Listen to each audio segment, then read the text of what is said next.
Hello, good morning. How's it going?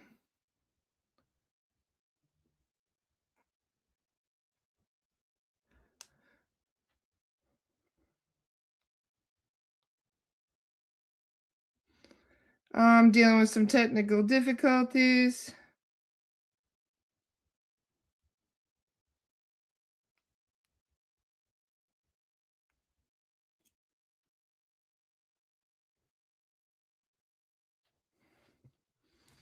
Good morning. I'm having some technical difficulties this morning, so I'm just sharing from the Facebook page.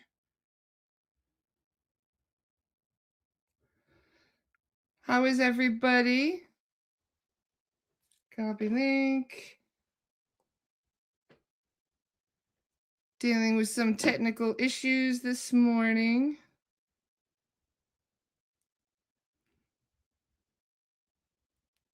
There we go. Just dropping a link to the YouTube for people. There we go.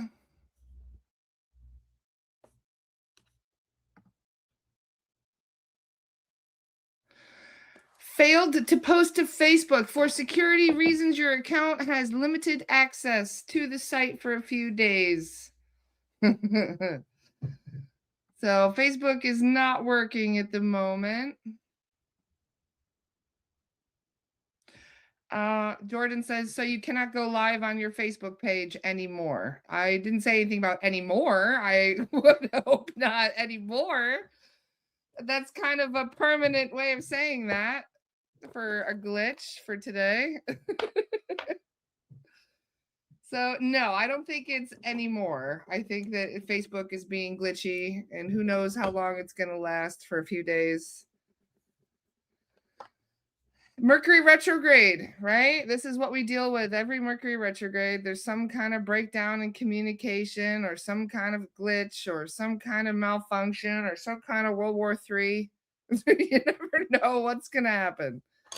Communication breakdown is so bad, the world is falling apart.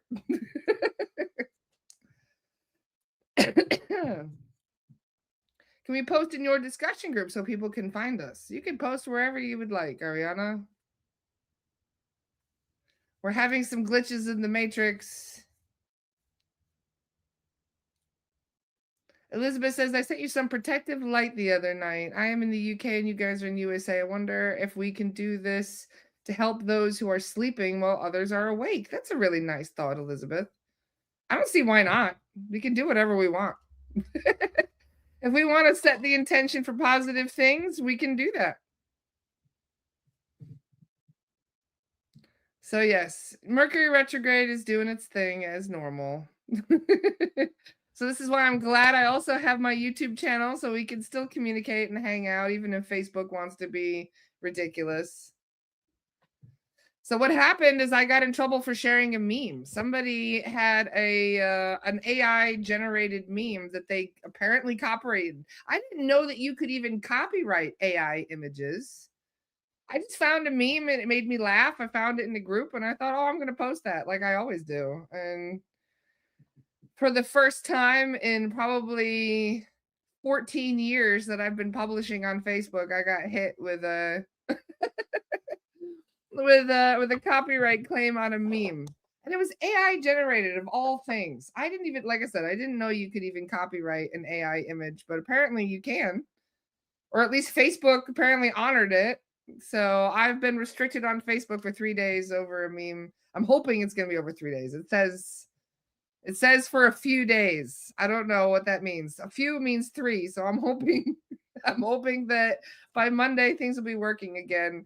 But I couldn't even share memes on my page. I had to have my my assistant go and share it for me. So glitches in the matrix. It is what it is. You know, we could stress about these things, but to be honest, it's just not worth our time and our energy and our stress. So I'm happy to answer questions about whatever you guys would like today. I just saw one come through. Hi, Laura. Can you explain the difference in SRT between a facilitator and a medium? So I'll explain how I run through a session that will explain it very easily. So I sit down as the facilitator. I sit down with the medium. I usually do this over Zoom, but we do this in person on occasion too. So when we sit down and have a conversation with people over, over Zoom, we are able to kind of create a space where we keep it very high vibrational, right? So I burn some sage, we call in the guides, we put up extra protection around ourselves. The medium then validates whether or not we have anything around us. So the medium will check me, make sure that I'm sovereign, make sure that there's no weird technology that's been put on my tech. So we make sure that we have a very protected, clean, clear space to work in. After that, the medium goes through, what is it? How do I put this? So I give the medium the information about the client. It can be their full name, their date of birth, their address, just generally information so we could track down the right person energetically. So that is how we kind of use your date of birth and all of that to make sure. Because if there's like, 2,000 Bob Smiths on the planet, how are we supposed to narrow down the right one? So that is why we get the date of birth and the address, that information if we need it. And we are able to tune into that client's energy. The medium is able to see what is attached through their guides. So the medium connects to their soul guides. The medium does not connect to the client. This is something that a lot of people kind of misconstrue about the work we do.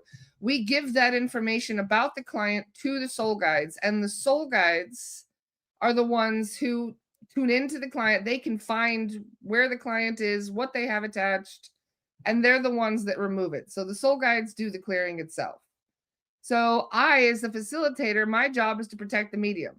I make sure that the medium is basically, tuning into the right client, that they are safe and sovereign.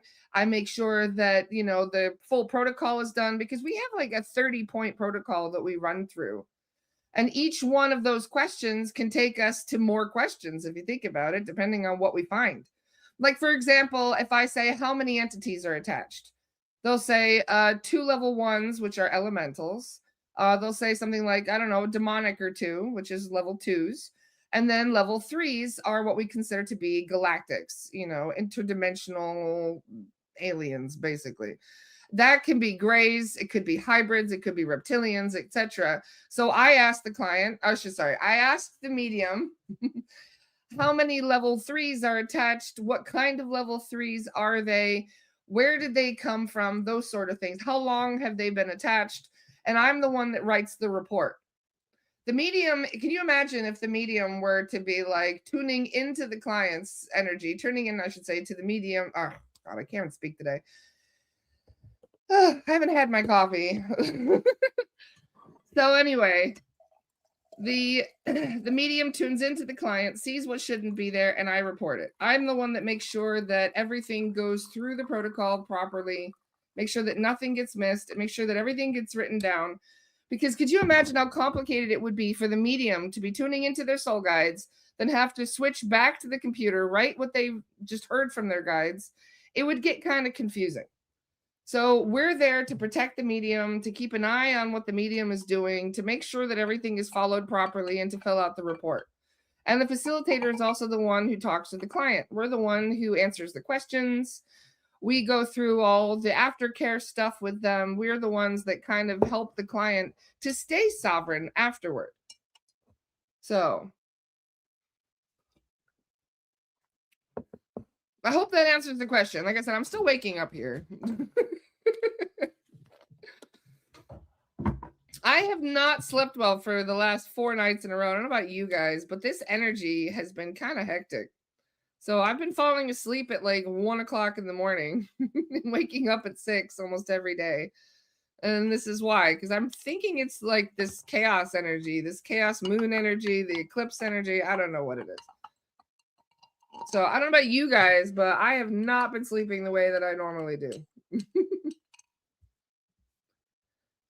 Going back up to more questions. Thank you, Janet, for saying so. Like I said, I'm still waking up here. My brain Couldn't even come up with the right words this morning. Angel says, how do you feel about the Spirit Release Academy run by Andy? I love Andy. I think Andy's a nice person. I don't agree with their policies. And they called me a cowboy for doing things like Lost Soul Rescue because it was outside of their normal things that they do. I have a problem when people don't, like, they say my way or the highway. They say you have to do things exactly as I say and you're not allowed to grow or change anything. That's where I'm like, nah. So I left and started my own academy. I didn't like that they were charging 5,000 pounds either. Like, we have so much work to do.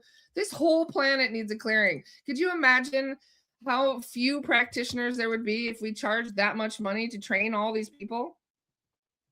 No, I thought that was absurd. I never, ever felt okay with charging as much money as they did. So you know what they say, if you want something done right, you got to do it yourself. So as much as I love them very much. In fact, it was heartbreaking to have to step away from the academy. But like I said, they thought I was a cowboy just for doing Lost Soul Rescue. They literally called me a cowboy. Acting like I'm going to put people at risk just by doing Lost Soul Rescue. Like, nah.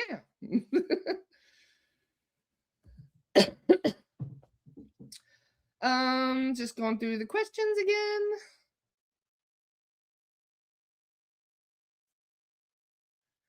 So would there potentially be a separate course for existing students about psychic surgery protocol? We are going to be doing psychic surgery protocol, but we need to train the mediums for that. The mediums are already, the ones that we have certified are already trained for that, but we are trying to train more mediums. So as more mediums come into the academy, we will be doing psychic surgery training. But for the most part, I mean, I do give people the psychic surgery protocol. I do give the students that. So if you want to run through the protocol as a student or as a certified practitioner with one of our mediums, you can do that. But as for having like a psychic psychic surgery course, that is more for mediums, which we will be training at some point very soon. We will be opening a few different mediumship courses. Bradley and Kat will be doing a course. I believe it'll be a 6-week course. I will also be doing an introduction to mediumship to kind of help people tune into their guides and, you know, just a basic introduction to mediumship, because I know a lot of people have been asking for that. So we'll teach you guys the best way to start practicing and start developing your mediumship. And if you want to have the more, you know, expanded upon longer version, you'll be able to join for that class as well. We need all the mediums we can get. So we do struggle right now because we don't have as many mediums as we would like. So we do need mediums. We absolutely do. And when I do, Ariana says, what does being a cowboy mean? I mean, I think they were kind of like going in guns blazing without thinking kind of thing. I think that was the impression they were trying to make. That I was kind of, you know, like on the quick draw, I guess. Honestly, I feel that Lost Soul Rescue is one of the most important things that I've ever done. So I have no regrets. If they think that I was being a cowboy by doing Lost Soul Rescue, I'll take that as a compliment. Lost Soul Rescue is one of the most important things we do because people can see our work. I can't show you guys client cases. If you would like to see client cases, you can go on Dr. Terrence Palmer's YouTube channel. Dr. Terrence Palmer has some amazing recordings of some of his spirit release cases. I haven't felt open enough to do that. I don't like the fact that entities can kind of come through some of these clearings. That really left me feeling unsettled. So Lost Soul Rescue is different, but even that, I sometimes don't share recordings if it was too much for people to see. Dr. Palmer's recordings are even more intense than the Lost Soul Rescue ones because he used to talk to entities while he was doing the clearing. He had a conversation with a reptilian. I've only talked to a couple of them. Usually when I do talk to them, I'm just talking smack. because I'm like that. So if there's a reptilian getting mouthy, I get mouthy back. I don't know. It's just my personality, I guess. And when I had to talk to that archon, that was a very uncomfortable conversation. Probably one of the most uncomfortable conversations I've ever had. So this is why I say, you know, it's important to know how to conduct yourself when you're talking with these things. But I think the most important thing is to just not talk to them. All they do is lie and trying to intimidate you anyway.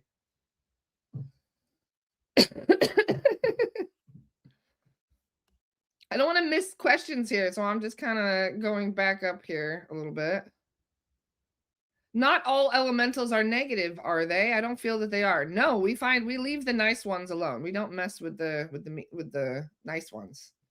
We only remove the negative, the dark, the low vibrational elementals.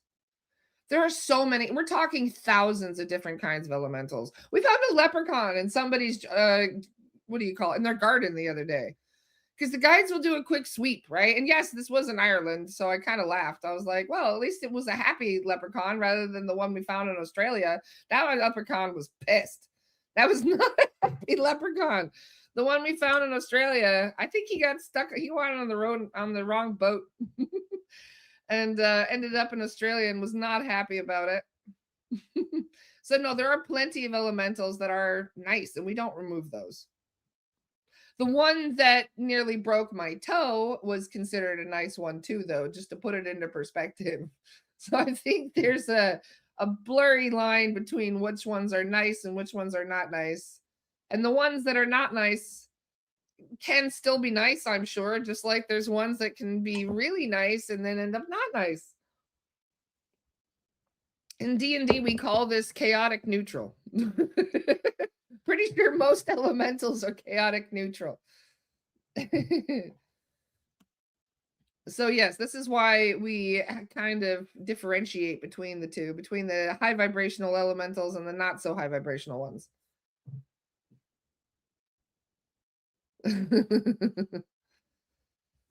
Yes, Facebook is down for a couple days, Audrey. I'm in the doghouse with Facebook for sharing a meme.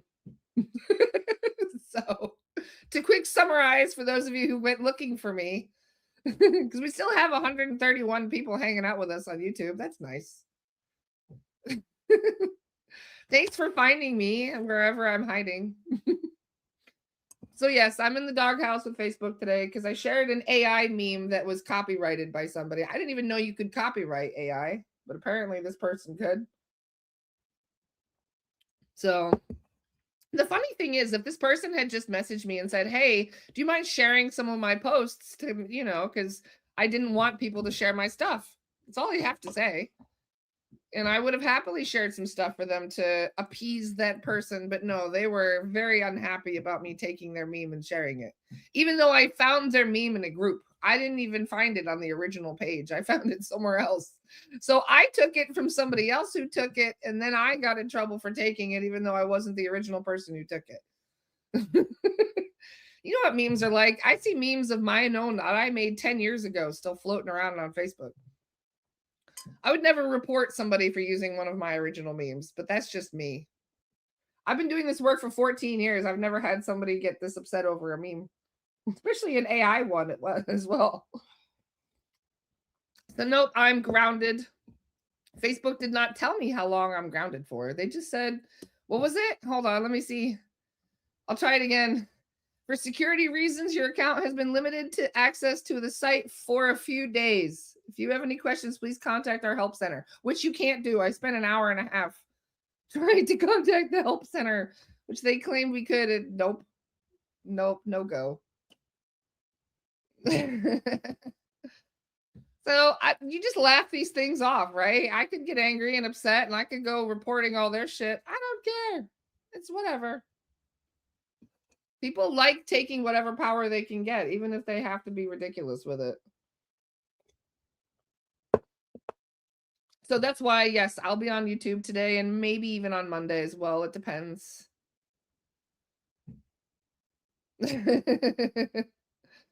I think that YouTube is the safe place to come anyway. So who knows? Any other questions? What did I miss? I bet you there was a couple I missed because there were a few popping through.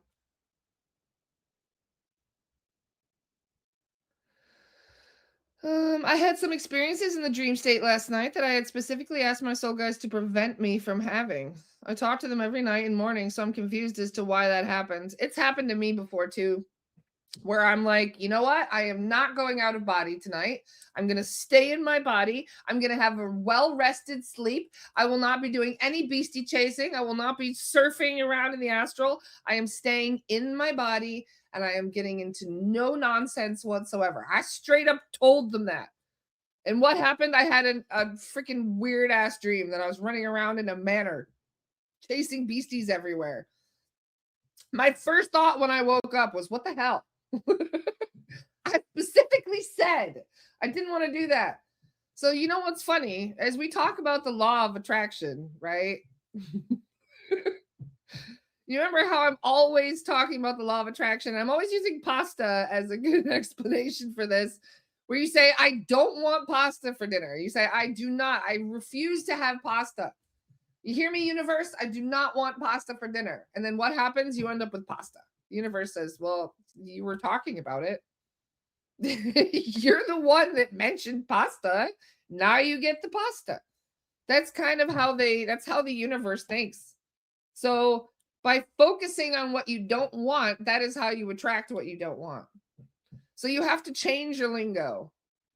I thought I was doing that anyway, because remember, like I said, I'm going to stay in my body. I'm going to be well rested. But then I think I screwed myself when I said, I am not.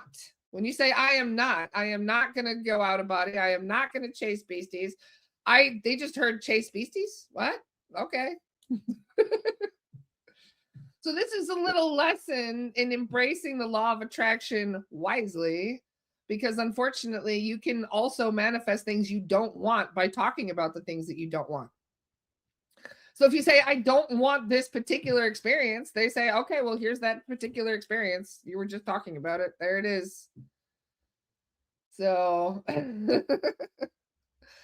this is the problem, right? Is that a lot of us are kind of programmed to talk about the negative stuff. We're programmed to talk about the things we don't want, right? Since you're mentioning sage, by the way, Jeff, I'm just going to light mine. It's a good, thank you for the reminder. With Mercury retrograde, we need extra sage.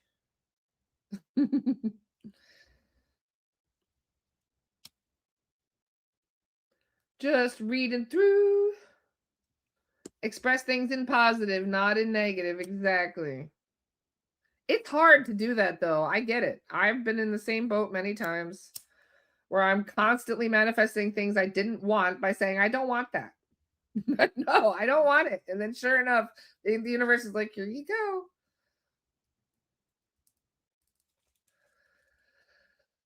go. I've never heard of these Nagumak beings. However, there are thousands of different galactic beings that come to Earth all the time. Trying not to set my lap on fire.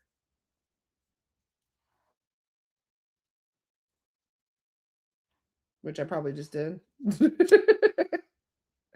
I'm like, wait a minute, there's something hot in my lap. Oh, yep, there's an ember.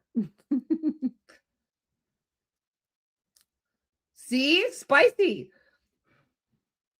All I did was blow on it and tried to blow up in my face. You see what I'm talking about? Weird energies right now.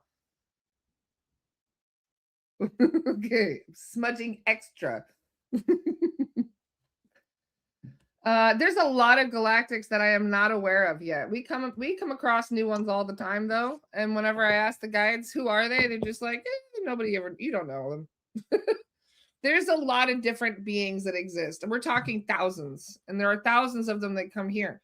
There was a new starseed race the other day I found out about. Highly telepathic beings that came in. They're coming in as starseeds.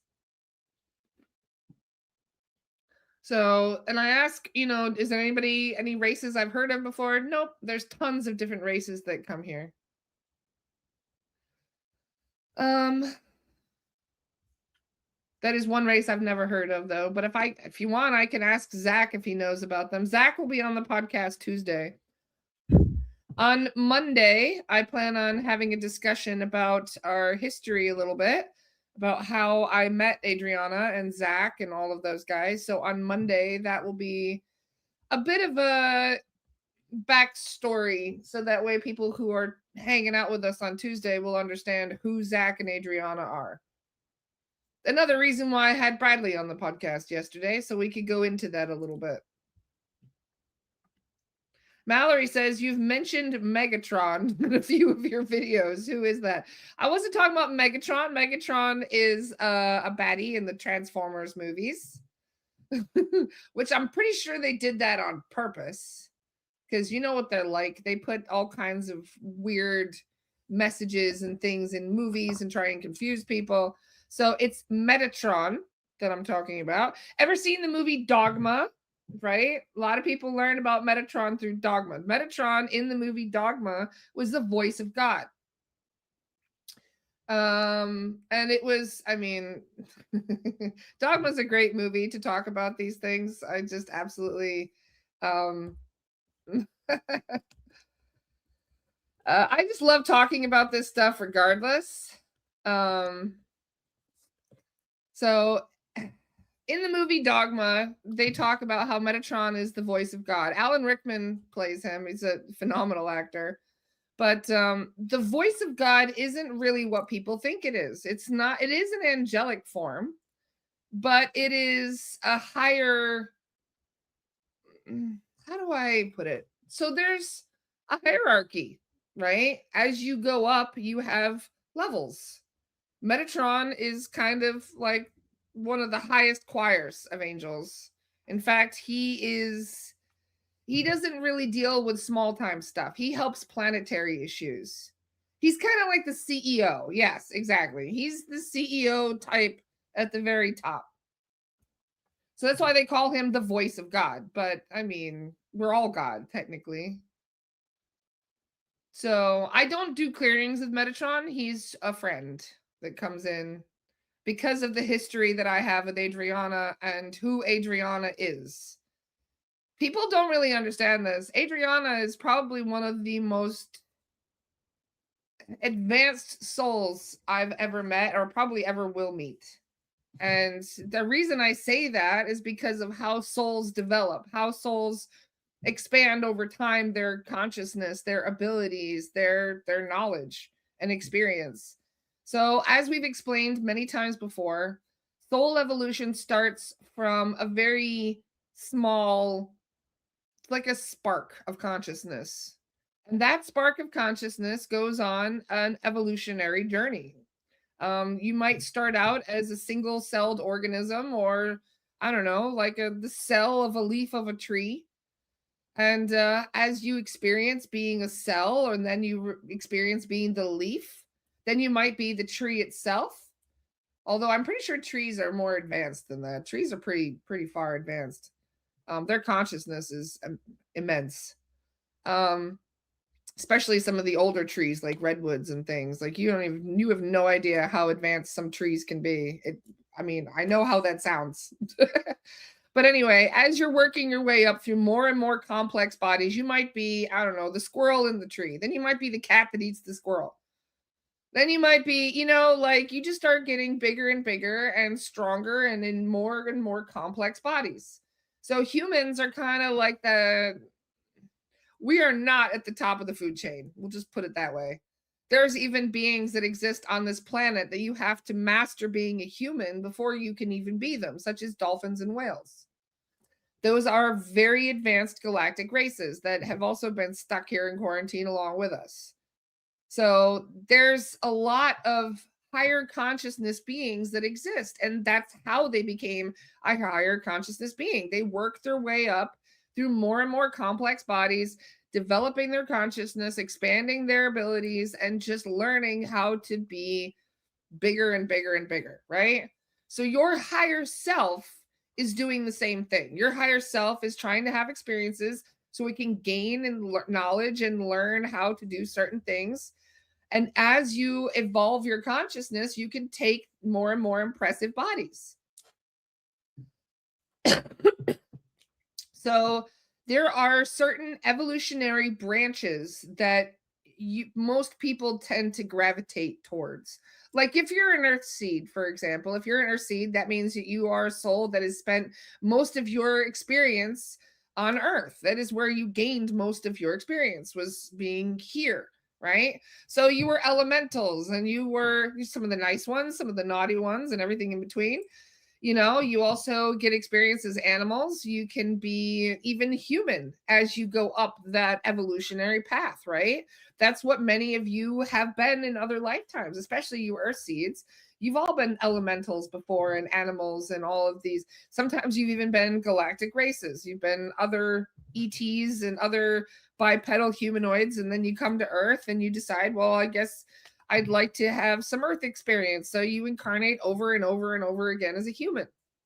But it doesn't mean that you actually are a human. That's just the body. That's the vehicle that you've chosen for this current experience, right? So these different angelic races exist within these branches, right? So the evolutionary branch for elementals, you can go using that branch, become an angelic. Angelics are just highly advanced souls who no longer need a physical body. It's very simple to explain what an angelic is. They are a very advanced soul. They don't need to incarnate as a physical being anymore in order to gain experience. You can get to a point where you don't need to take a physical body anymore. They've kind of graduated to that point, right? Well, doesn't mean you stop as an angel. Of course, there's other branches you can move up. There's other experiences that you can have as a light being. So you have the angels, then you have archangels, and then you have even beings that are higher vibrational than that. And the ladder also works in other ways. That is what an archon is. You have archdemons as well. Instead of going up the vibrational ladder, they're going down the vibrational ladder. They're still gaining experience. They're still gaining all kinds of things as they go down the ladder. You don't have to go up the ladder to gain experience and knowledge and power. They can do that by going down the ladder in vibration too. And that is what that one bugger was that I talked to the other day. I wouldn't say the other day, a couple weeks ago. Archons are the same thing. They come through as a very low vibrational consciousness that slowly gets more and more evil, dark, intelligent as it kind of evolves its consciousness. So there's all kinds of beings that exist around us at all times. And this is why we call many of them interdimensional. Just because something is not from 3D doesn't mean that it's galactic or anything else. It could have existed just in another layer of reality here on Earth.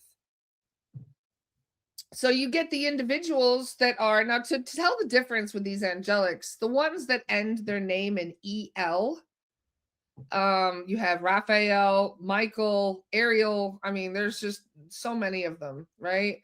So if their name ends in EL, that is one particular branch of angelics. That is one evolutionary path that they took, right? And so that is how they kind of honor each other and express that they're all in this soul group, is by having EL at the end of their name. But a lot of people don't consider Metatron to be part of that group because he doesn't have the EL on his name. In fact, he's not even mentioned in the Bible. He comes from a lot of other different texts, the Jewish texts and other things. So Metatron is a real being. He's just not part of that usual branch, so to speak. So same tree, different branch of evolution. Does that make sense? So beings, archangels that have the ON at the end, so Sandalphon, Metatron. Adriana's other name in her pod is Evanon. Does that make sense? You're starting to understand why she's kind of linked to him. So Adriana, as I will discuss a bit more on Monday, as I'll go through it a bit more, because I'm going to go through and explain all of this as kind of the backstory on that.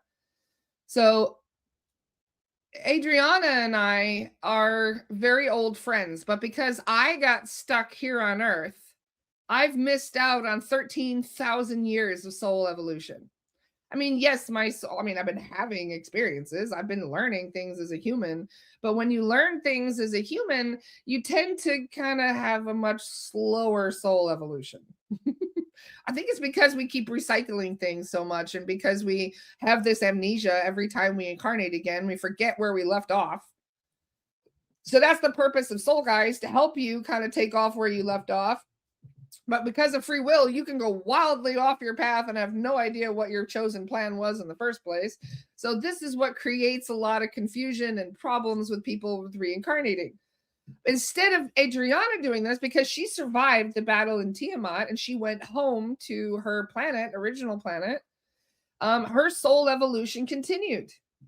And because she got to that point where she was able to kind of almost become a light being, she's on one of her last incarnations before becoming angelic. So this is where Evanon, Adriana's other self that's in a pod, comes in, and where all of, yeah, he's got friends in high places. Then you guys have beasties trying to mess with your soul plan too. Yes, of course. I was suicidal for most of my teens. I had suicidal thoughts almost every single day as a teenager. I'm honestly, some days I'm impressed with myself that I'm even still here, considering how much I had to fight that. I had 4 suicide attempts before the age of 23. One of which had me hospitalized for a month. I took 120 Tylenol in one sitting.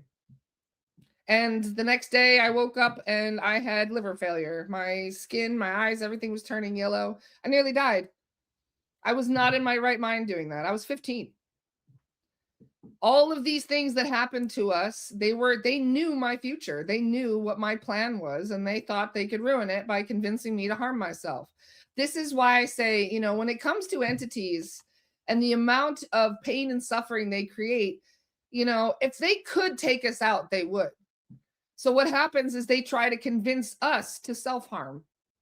This is why I say, you know, it's not really the entities that we have to be cautious of. It's how we allow the entities to influence us, because they're programmed to do things like that.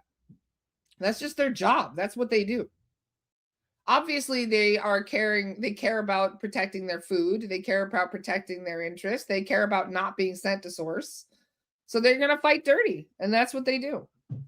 They know us better than we know ourselves. They know your history better than you do. This is why it's so important for you to learn who you are. So they can't put other thoughts of who you are into your head that are inaccurate. Because I spent most of my life thinking I was just a weirdo and a nobody. It still amazes me to this day that people take what I have to say seriously, because for most of my life, people didn't. So that lack of self-love, that imposter syndrome, entities thrive off of that.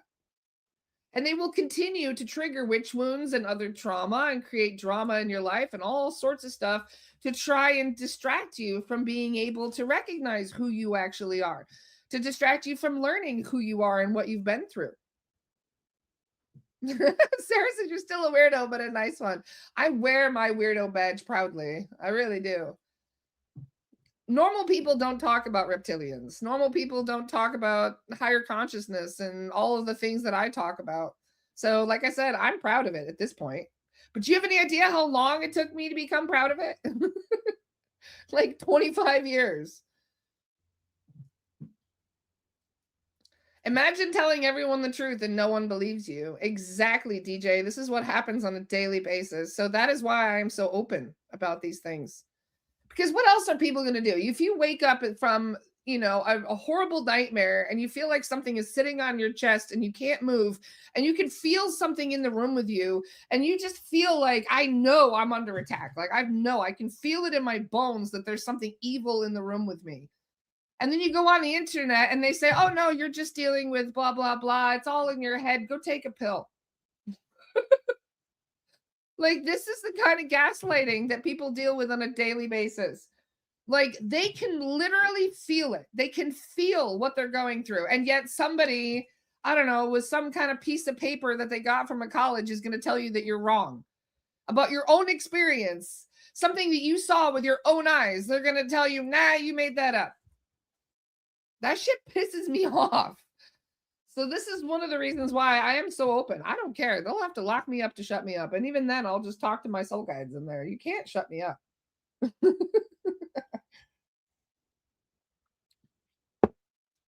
It is quite scary that you can still be locked up for believing these things. Yes, you absolutely can. Some of my clients have had that exact experience where they're seeing real things. I go in, I validate. I say, yeah, they can see that. That is real. That's what they see is real.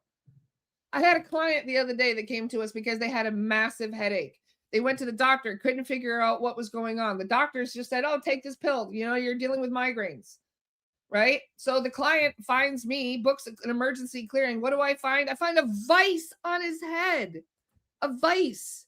Like literally like a helmet that was tightening and squeezing and literally feeling like his head was getting crushed. And he was being gaslighted. They were like, oh, just take a pill.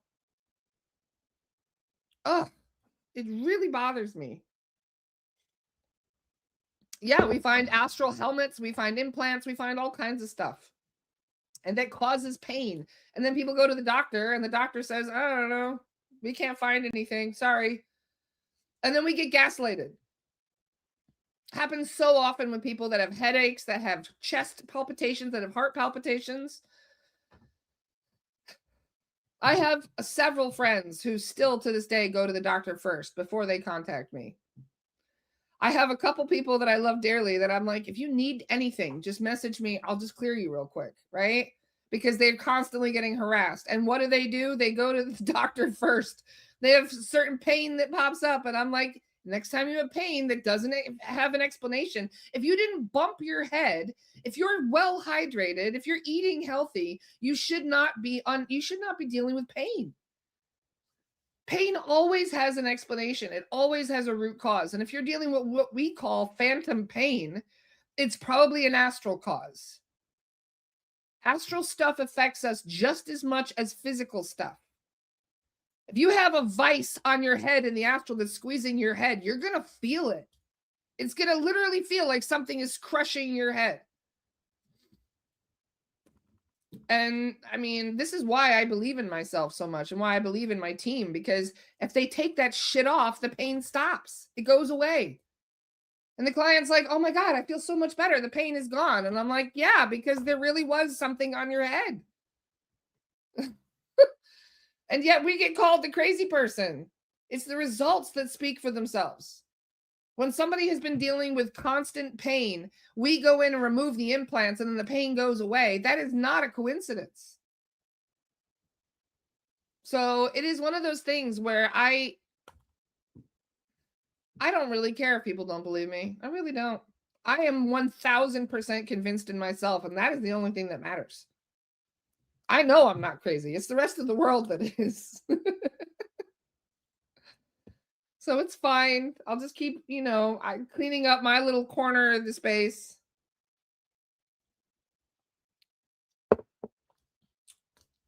Somebody said I need to order the psychic surgery after my initial clearing. So to explain what a psychic surgery is, we always call in either the angelics or the arcturians to do it, because the arcturians and the angelics are the best at this.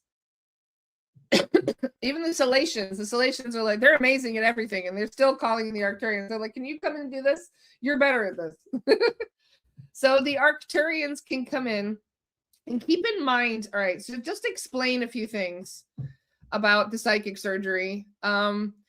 When we find that somebody that has been dealing with a lot of illness or a chronic pain and they can't figure out why, let's say the doctor says, I don't know, like they usually do, right?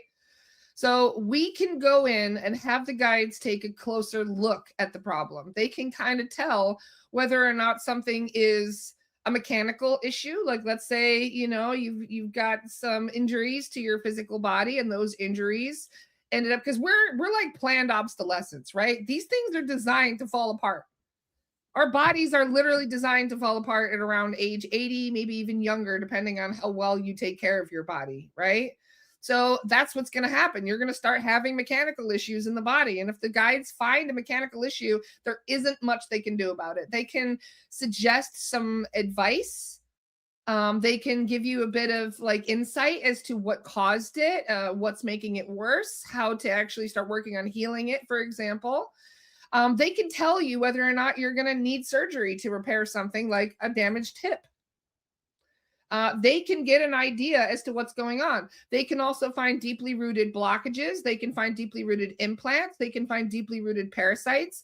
Sometimes we find really freaky parasites in people's brains, like tapeworms and weird shit in people's brain. An astral version of it. This is not a physical tapeworm we're talking about. Everything for psychic surgery is astral, right? There are astral parasites that exist. And yes, astral parasites can get into your freaking brain and all of these horrible places. And when that happens, they can cause the same amount of problems that physical parasites can. In fact, physical parasites and astral parasites tend to go hand in hand. So if you're dealing with a lot of physical parasites, there's going to be astral parasites as well. They're everywhere. They're the most common thing we find. Astral parasites exist everywhere. So when this happens, we are able to kind of tell whether it's the parasites that are causing problems, like I said, if it's a mechanical issue, or if you have some deeply rooted blockages. Because a lot of the time, and this is probably the most common cause of certain illnesses and problems in the body, is emotion. Especially if you're a man, because men do not talk about things enough. They don't express their emotions. They bottle everything up. So what happens when you bottle up emotion? You create a blockage somewhere. Usually that blockage is created in the lymphatic system, the endocrine system, or the nervous system. And when you have any effect on any of those systems, the nervous system especially, you end up throwing all your other bodily systems out of whack. All of them. There are 13 main systems of the body, because we also include the chakra system, because the chakra system is very important. So when you're looking at these things, you can get a better idea as to where the problem is and what you need to kind of address. And if the issue is that you're not taking better care of yourself, if you're not staying hydrated, if you're not eating properly, if you're not giving your body the food and nutrients it needs, we will be able to identify that. We can identify what the problem is. It's not easy to heal that problem depending on what the cause is. So if we find that the main problem is emotions, we can suggest that, you release cortisol in the body, you get massages, especially for the lymphatic system, because it spreads to the lymphatic system like that. So you can ask the guides, which we do during the psychic surgery, to flush these systems, so that way you're not having the emotional blockages that get in the way of your body functioning properly, because it will create a kind of ripple effect throughout your whole body. So when we catch it quickly, like let's say that you've been dealing with a high amount of stress for about a month or so. We go in and do psychic surgery. I will notice that it's your nervous system that is the most out of whack, right? But let's say instead of coming to us within a month or so, you come to us 6 months from now, and your nervous system has allowed all of the other body systems to go out of whack. That is when we find like everything has been upset. Like I said, it's a domino effect in the body. So if the nervous system is upset, it will affect the lymphatic system. It'll start to affect the endocrine system. It'll start to affect your heart, your cardiovascular system, right? Broken hearts will literally happen. If you're that emotional about something, you can literally die of a broken heart. And that is because your nervous system ends up shutting down your whole cardiovascular system. Your chakra, your heart chakra, even that itself can break in half. That blew my mind. I found out through a client who lost her husband, who had a broken heart from losing her husband. I mean, he passed away. So that caused so much pain and anguish that her heart chakra broke in half. So half of the energy is shooting out in one way and half of the energy is shooting out another.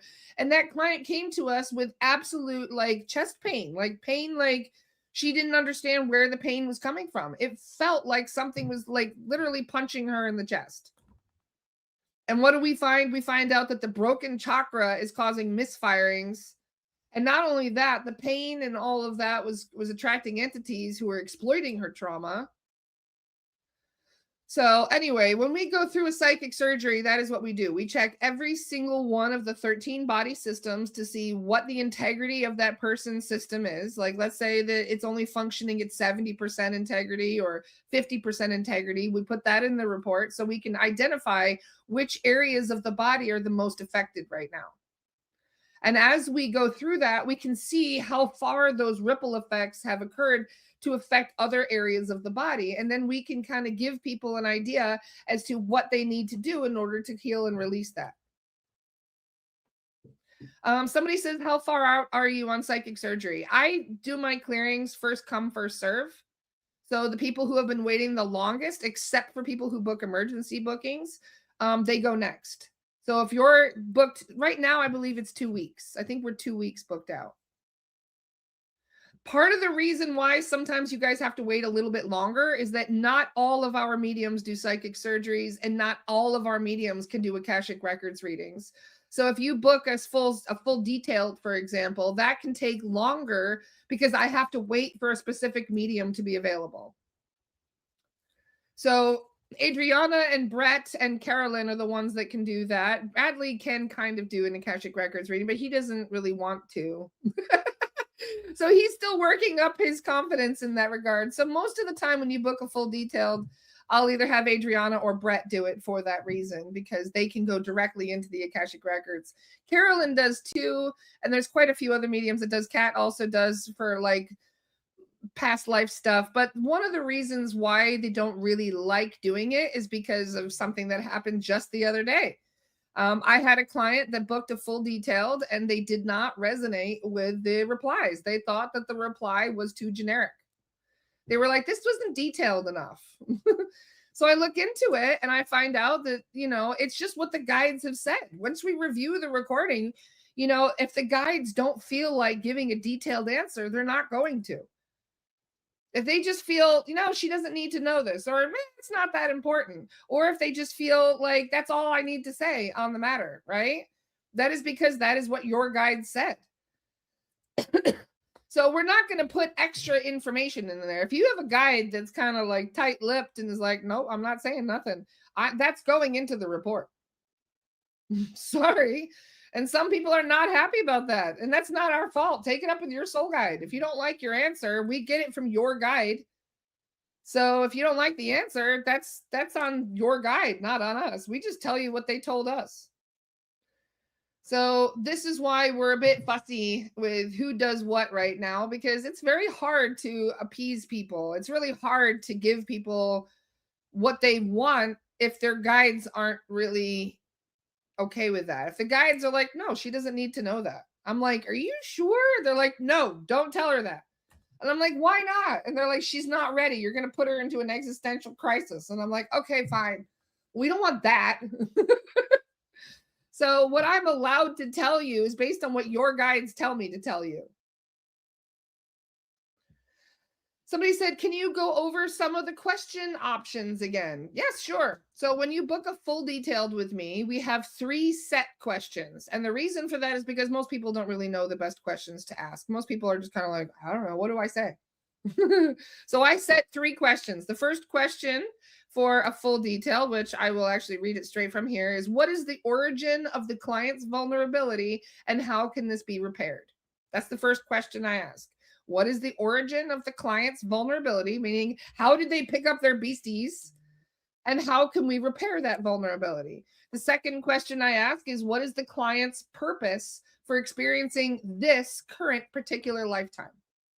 And that I'm doing a bit of digging. I'm trying to find out whether or not you're an earth seed, if you're a star seed, if you're a star seed veteran, if you're working on healing some karmic shit, if you're working on healing some pain from your past, if you're just a star seed who's here to help with the shift. This is an important question to ask. And sometimes that client's purpose can change depending on which chapter of that person's life they're in right now.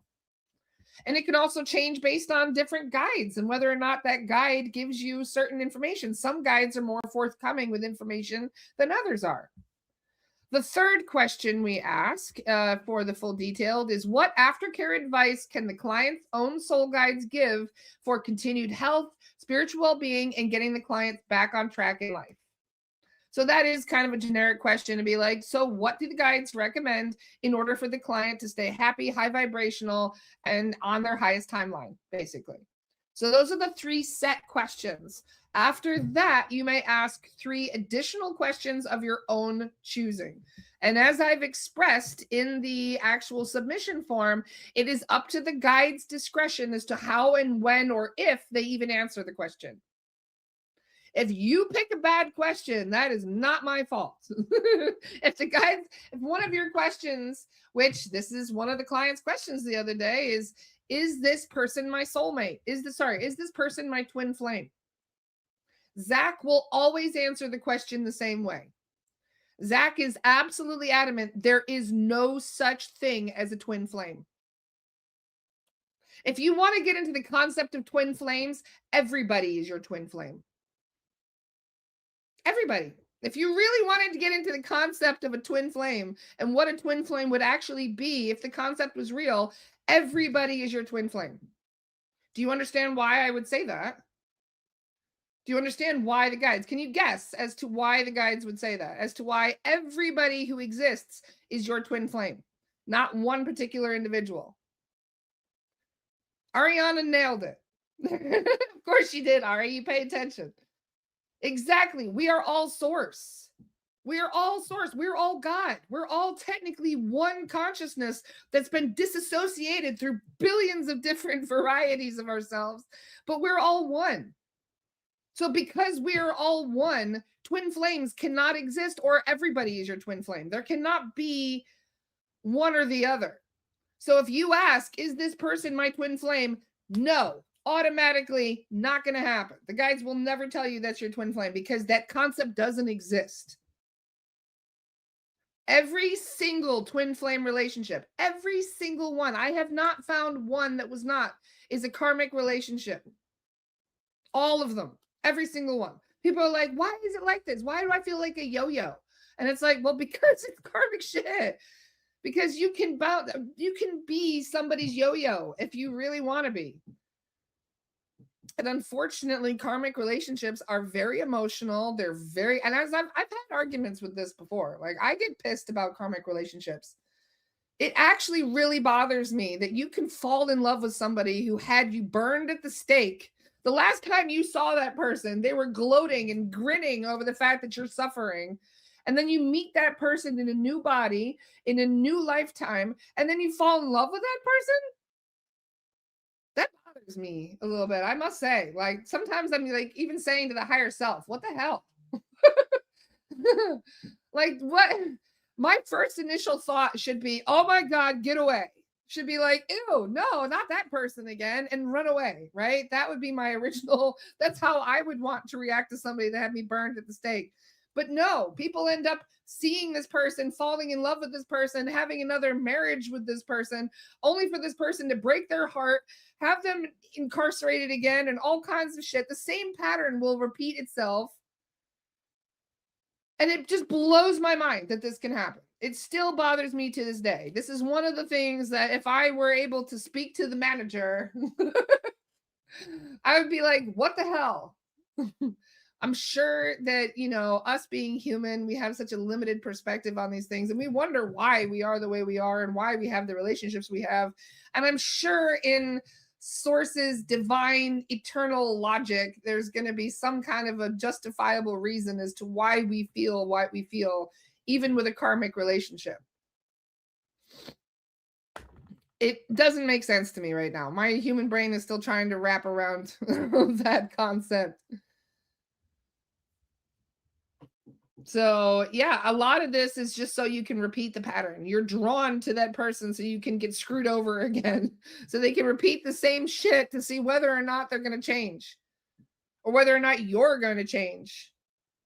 So karmic relationships are very messy, and almost every single one of them people end up confusing with a twin flame relationship. And oh my God, the guides will groan at you if you ask that question. They will straight up be like, oh. They do, audibly. The guides are like, no, not that question. Anything but that question. They don't like answering it because they don't like to have to let you down. They don't like for us to be like, I'm sorry, but no, that's not what this is. And because there's so much fluff on the internet, people who are just peddling bullshit for clicks, there's a lot of miscommunication and confusion and just general not understanding how these things work. So this is why, like I said, there are certain questions that you can ask. I mean, if you want to ask about your particular relationship with this person, let's just say, hey, you know, I've had a very complicated relationship with this person. Can you explain any context as to how I know this person? They will answer that question. They might not tell you everything. They might leave out some parts that they think you can't handle or that would end up causing major problems. Because we're not trying to cause people to get divorces and shit. In fact, the guides are often very, very cautious about what they will say. Because I'll be like, okay, is there a witch wound? Yes, they have a witch wound. Is there a karmic relationship they're currently in? Yes, there's 2 karmic contracts we can clear today. And then they find out down the road, this person ended up getting a divorce when we cleared the karmic contracts. And they're like, well, you know, I'm just curious about this witch wound. And then we go back in the Akashic records and we find out, yeah, that's why. As soon as we cleared the karmic contract, you realize that there is no point in being with this person anymore. So this is why the guides are a bit like, do I want to be the catalyst in that? Not so much. So they can be kind of vague.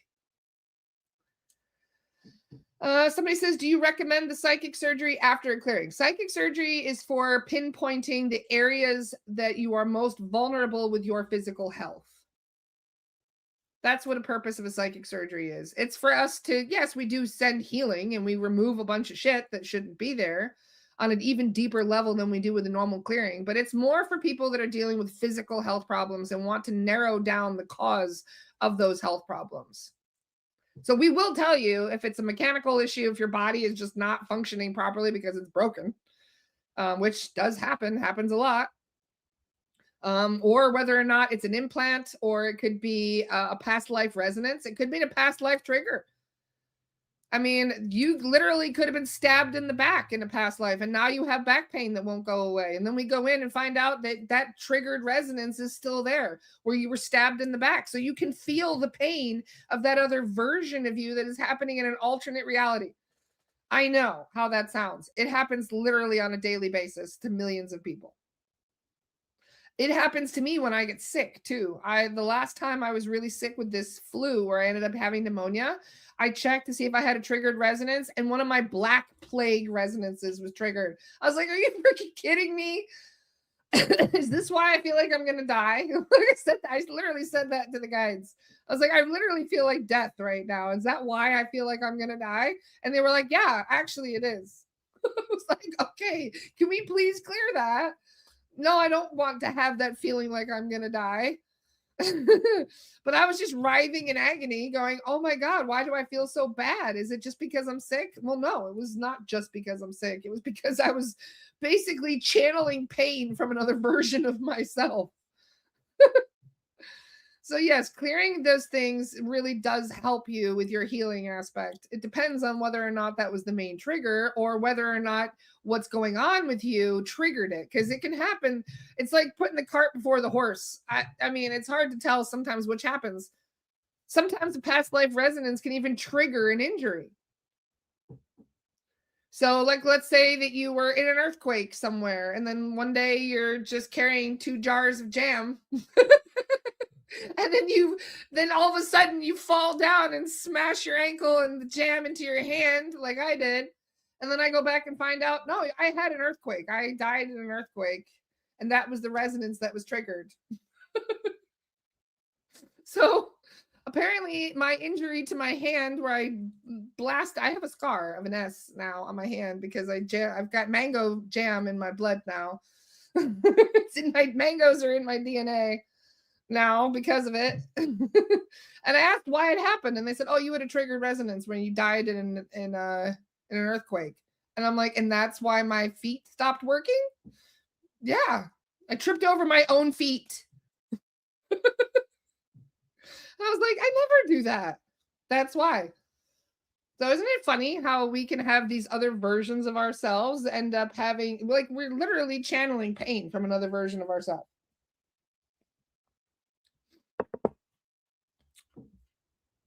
Amanda says, I don't think she goes to prisons, hospitals, big places. Oh, yes, I do. Oh, yes, I do. That's one of the reasons why they called me a cowboy.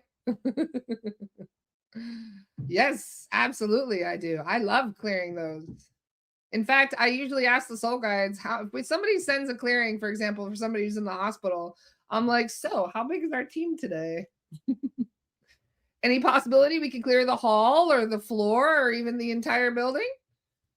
It depends on where it is and what it is, though. If it's going to be something that really, and I don't even put it in the report. Sometimes I do, sometimes I don't. We got 700 earthbounds from a hospital the other day. Well, like a week and a half ago. 700 earthbounds. I didn't even put it in the report. I just said 5 cleared because that was what was in the room with the client. But no, we ended up clearing the entire hospital of earthbounds. So we do that when we can. But keep in mind, there are literally tens of thousands of hospitals worldwide. We have our work cut out for us. Any other questions for today? Anything you guys want to talk about? Have you cleared many military clients? Yes. In fact, that is one of my favorite things to do. I love clearing veterans. They have the most crazy shit on them. They have entities. They have tons of earthbounds. Sometimes other friends, other squatties that are in there with them. We find the most interesting dark contracts on military people. In fact, we found somebody who had a contract just the other day just by signing up. They signed up for the military and that was their dark contract. So just joining the military is signing a dark contract, which blew my mind. What is the best question to ask during a clearing? I think the smartest question in regards to the questions that you can ask is basically about what you've been going through, the past life stuff. That's where I'm most curious. I always like to know what past life is most affecting me at this time. And then we usually go into the resonances that we just cleared and we give you a little bit more info and more context as to why we just had to clear what we just cleared. So learning a bit of context on a particular past life is one of my favorite questions to answer because I'm nosy. I like to know what was going on in past lives. Past life stuff absolutely fascinates me. So it's kind of like a mini hypnosis session to get like a little cliff notes as to what resonance was triggered. So there's all kinds of different ones. My other favorite question is whether or not they are an Earthseed, a Starseed, or a Starseed veteran. And if they are, how they get stuck here on Earth. That's one of my favorite questions is how people ask, you know. But I also find other things interesting. Like there's a lot of people that come to us for maternity questions. They want to know where they met their child from or whether or not they will get pregnant or why they can't get pregnant. That is one of the most common questions people ask us for psychic surgeries as well. Why they're struggling to get pregnant. We can find out. I've actually had conversations with the guides and I've even had conversations with unborn children through that question. That was an interesting one. That happened not even a week ago where somebody said, am I too old? Like, what's going on? Like, I want to know, can I still get pregnant? And we had a soul that was waiting. It was standing there next to her, waiting to be born, waiting for its opportunity. So I asked, like, you know, what's going on? How come the soul hasn't had the opportunity? First of all, she was worrying too much. She was putting way too much pressure. She was not being nice to her body. In fact, this person even manifested some curses on herself. She's cursing her own body. Do you think your body is going to cooperate if you're cursing it? No. Your body's going to be like, no. Your body is not going to work with you. So your vibration is too low, you can't get pregnant? Because if you're trying to bring a high vibrational starseed in and your body is too low in frequency, you're creating a frequency mismatch. And that's where a lot of miscarriages happen. Or a lot of struggle that people have to go for IVF and stuff because they can't get it to, you know, to basically to stick. And that's why, because the vibration is too low. If you're constantly worrying, if you're talking badly to your body, if you're putting a lot of unnecessary pressure on yourself, your vibration is going to be too low to bring that new soul in. So that's another really interesting question. I mean, there's really no limits on what the questions are that you're allowed to ask. Whether or not the guides, your guides in particular, are going to answer them is the real question. Because there's a lot of times they don't want to. They're like, no.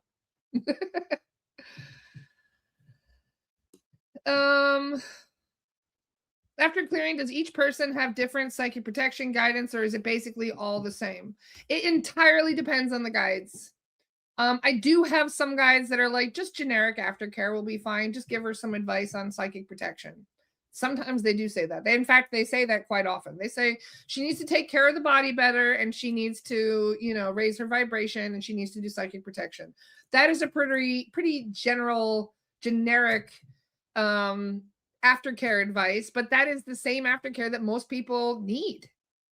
So yeah, I mean, I always type it up, but whether or not that is going to be specific enough for people is the question, because sometimes they want more tailored information, and if you do, that's when you book a full detailed. Somebody just said, who are your guides? Do they state themselves? You mean my particular guides, or do you mean the client's guides? I should say the medium's guides. You got to be specific. This is what I mean. So who are your guides? Do you mean me as in Laura's guides? Or are you talking about my medium's guides, the mediums in my academy? And if you're talking about your guides, I don't know who your guides are. You would have to ask. That is one of the questions that you can ask. Who are my soul guides? I have to ask that to a very particular, okay. So if you want to know about your own particular soul guides, you're going to have to book either a meet your soul guide sessions with one of our mediums. Adriana and Brett offer them, or you could ask that as one of your questions as you're on your full detailed. You could say, what are the names of my soul guides on your full detailed question, and I can ask. Sometimes they won't tell you. Sometimes they will. Sometimes they'll just say, give me a nickname because you can't pronounce it. That one happens a lot. I met a soul guide named Joe the other day, and I was like, Joe? And they said, yeah, he likes that nickname. And I said, well, what about his other name? And they said, you can't pronounce it anyway, so don't bother. I was like, okay, we'll call him Joe. So they often come up with their own nicknames based on what names they like. So just because someone gives you a generic name doesn't mean they made it up. It just means that could be the name that the soul guides like. Angelics, for example, they don't really have names. Angelics have a vibration. They're different. Angelics are... This is why almost every angelic is named like after a crystal or a flower. Like they don't really care what you call them either. If someone has been body snatched, do you reveal this in your report? Yes, I do. I won't do the clearing. I will refund you if the person has been body snatched, because I can't do the clearing. That is the only time I can't do a clearing, is if the person has been body snatched. So yeah, you'll find out if they've been body snatched when you get your money back. I mean, if I was a shady person, I could just be like, oh yeah, cleared, make all this shit up. I'm going to tell you straight, always. I promise you that. So yeah, if somebody can't be helped, it's not what I want to tell you. It is the saddest thing that I've ever had to tell a client. It breaks my heart every time I have to tell them that. So no, that is probably the worst thing. That is the worst case scenario, is the one I find in a clearing, is somebody says, what do you mean by body snatched? I mean, they literally get robbed of their body. People have this confused quite often, and I think it's important for me to actually mention this. When you're reading your report and it says, like, it'll say 2 reptilians attached, right? People kind of misconstrue what that means when they say attached. They can be attached through cords. They can be attached through implants. They can be attached through tracking devices and other things. And they could literally be like attached to you, like literally like they got you, like they got you in a chokehold kind of thing, right? That is what we mean by attached. It doesn't mean that they have you in a chokehold. They could still be running around the house. You could still be attached through cords, right? So even if they're not like chokeholding you, they could still be attached through the cords that they attach to people, right? So when we come in and remove that, we cut the cords and we send that entity to source. So we literally like knock them out of their own bodies. We recycle their body and we send their consciousness to source to make them come back again as a single-celled organism. We don't fuck around when it comes to clearing them. Our soul guides make sure they cannot come back. They either go to source or they come back as, like I said, they have to start their whole soul evolution over again. So they don't come back as a reptilian. They come back as, like I mentioned in the beginning of the podcast, they come back as a very simple celled organism starting their entire consciousness evolution again, right? So this is the kind of thing, and I say, like, we're very serious when we talk about the clearings that we do. Like, they cannot come back. Other ones can. You can pick up new attachments. So what happens with somebody that's been body snatched, that is when the original soul gets pushed out. Think of your body as a house, right? And I've used this analogy before, but it's my favorite analogy. So your consciousness, you, right? Your soul is inhabiting your physical body. That's like your house.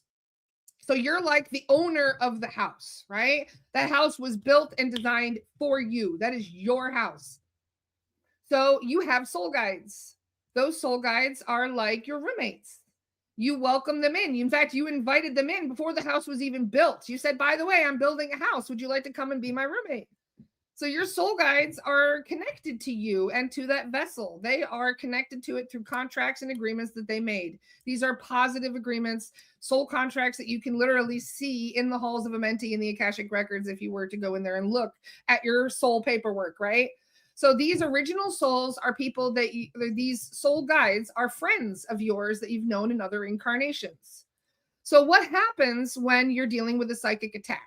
That is when a dark entity tries to basically come and kick your door down and try and come into your house without consent.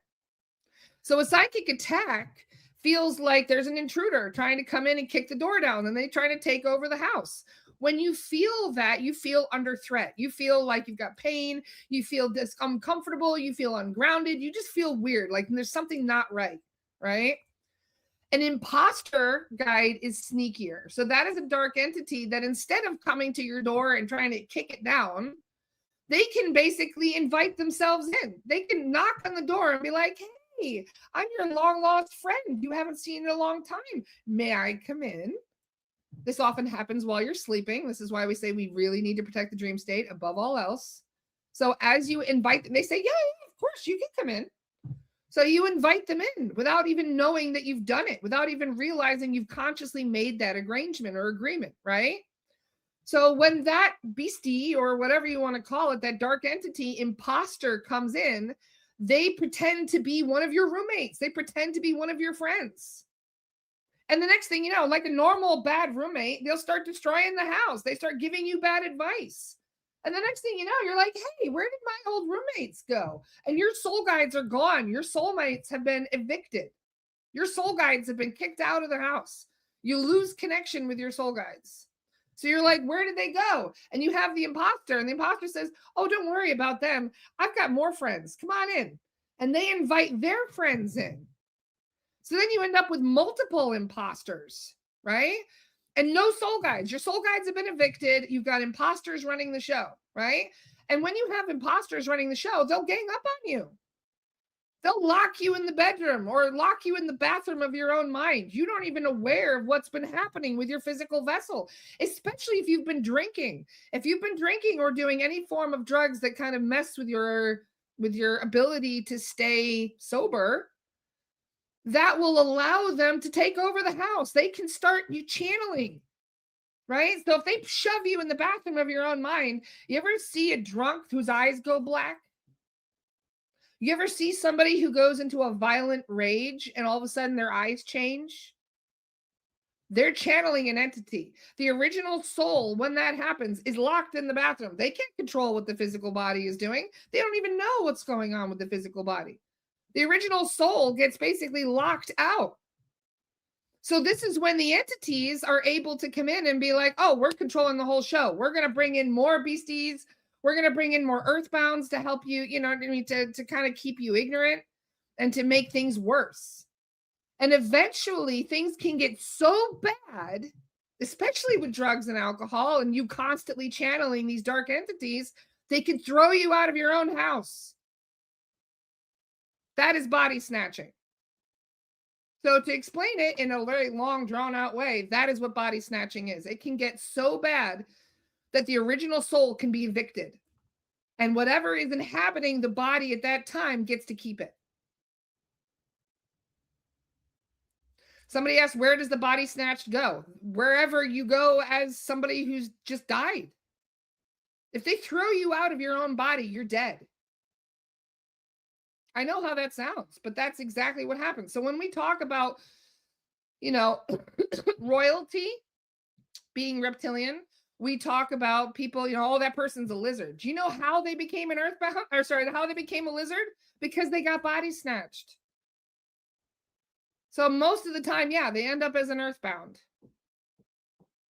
I found this out when we checked Michael Tellinger. Michael Tellinger is not Michael anymore. That was one of the things that I was hesitant to talk about for a while, but it's true. I went to check on Michael Tellinger and I found his earthbound self sitting on the side of the road with his hands on his face. And I was like, okay, well, this makes sense as to why he was acting like a complete psychopath when I was working for him. So I found out, and can you imagine how uncomfortable that must feel, watching your physical body go and continue your life without you? So that's how I found Michael. Michael was just sitting on the side of the road with his hands in front of his face like this. That's how we found Earthbound Michael. So we crossed him over. But now watching him walk around, that is not him. That is a lizard in his body. That is a lizard that threw him out. I asked when, they told me 14 years ago. That was before I even worked for him, which explains a lot. Because some of the things that I saw, I'm like, that was some of the darkest shit I've ever seen working for him. And then I find out, oh yeah, there's all tons of reptilian stuff going on. He even, anyway, I'm trying not to get myself in trouble. Zip it, Lara. Michael likes to sue people, so I'm trying not to say too much. Well, this is why, because the entities take somebody over, they can control them. So whenever we talk about royalty, whenever we talk about, you know, politicians that are reptilian, this is what happens. They push them out of their original body. I look at these people and I don't see human. And then we wonder why. We find out that there are people that are doing horrible things in the files. We talk about the files. A lot of people are calling them cannibals. A lot of people are saying things. They're like, how could they drink blood and do all the horrible things they do? Well, they're reptilian. They can now be, when they body snatch somebody, they can't eat us physically. They can't. We're their favorite snack, right? But because they're at a different frequency to us, we're out of phase. They cannot eat us. So what do? They body snatch somebody and then they eat us. Then they can do it.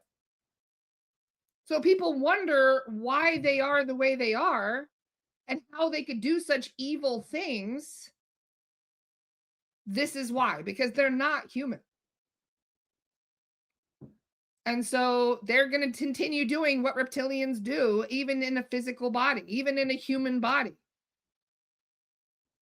So no, they're not like a living, breathing reptile that is like shape-shifting. A lot of people think they're shapeshifters. No, they're not. You can see the soul behind their eyes sometimes. You can sometimes see the matrix glitches out and you can see what seems to be shape-shifting. It's happened to me once. I was hanging out with a friend of mine who he was a chemist.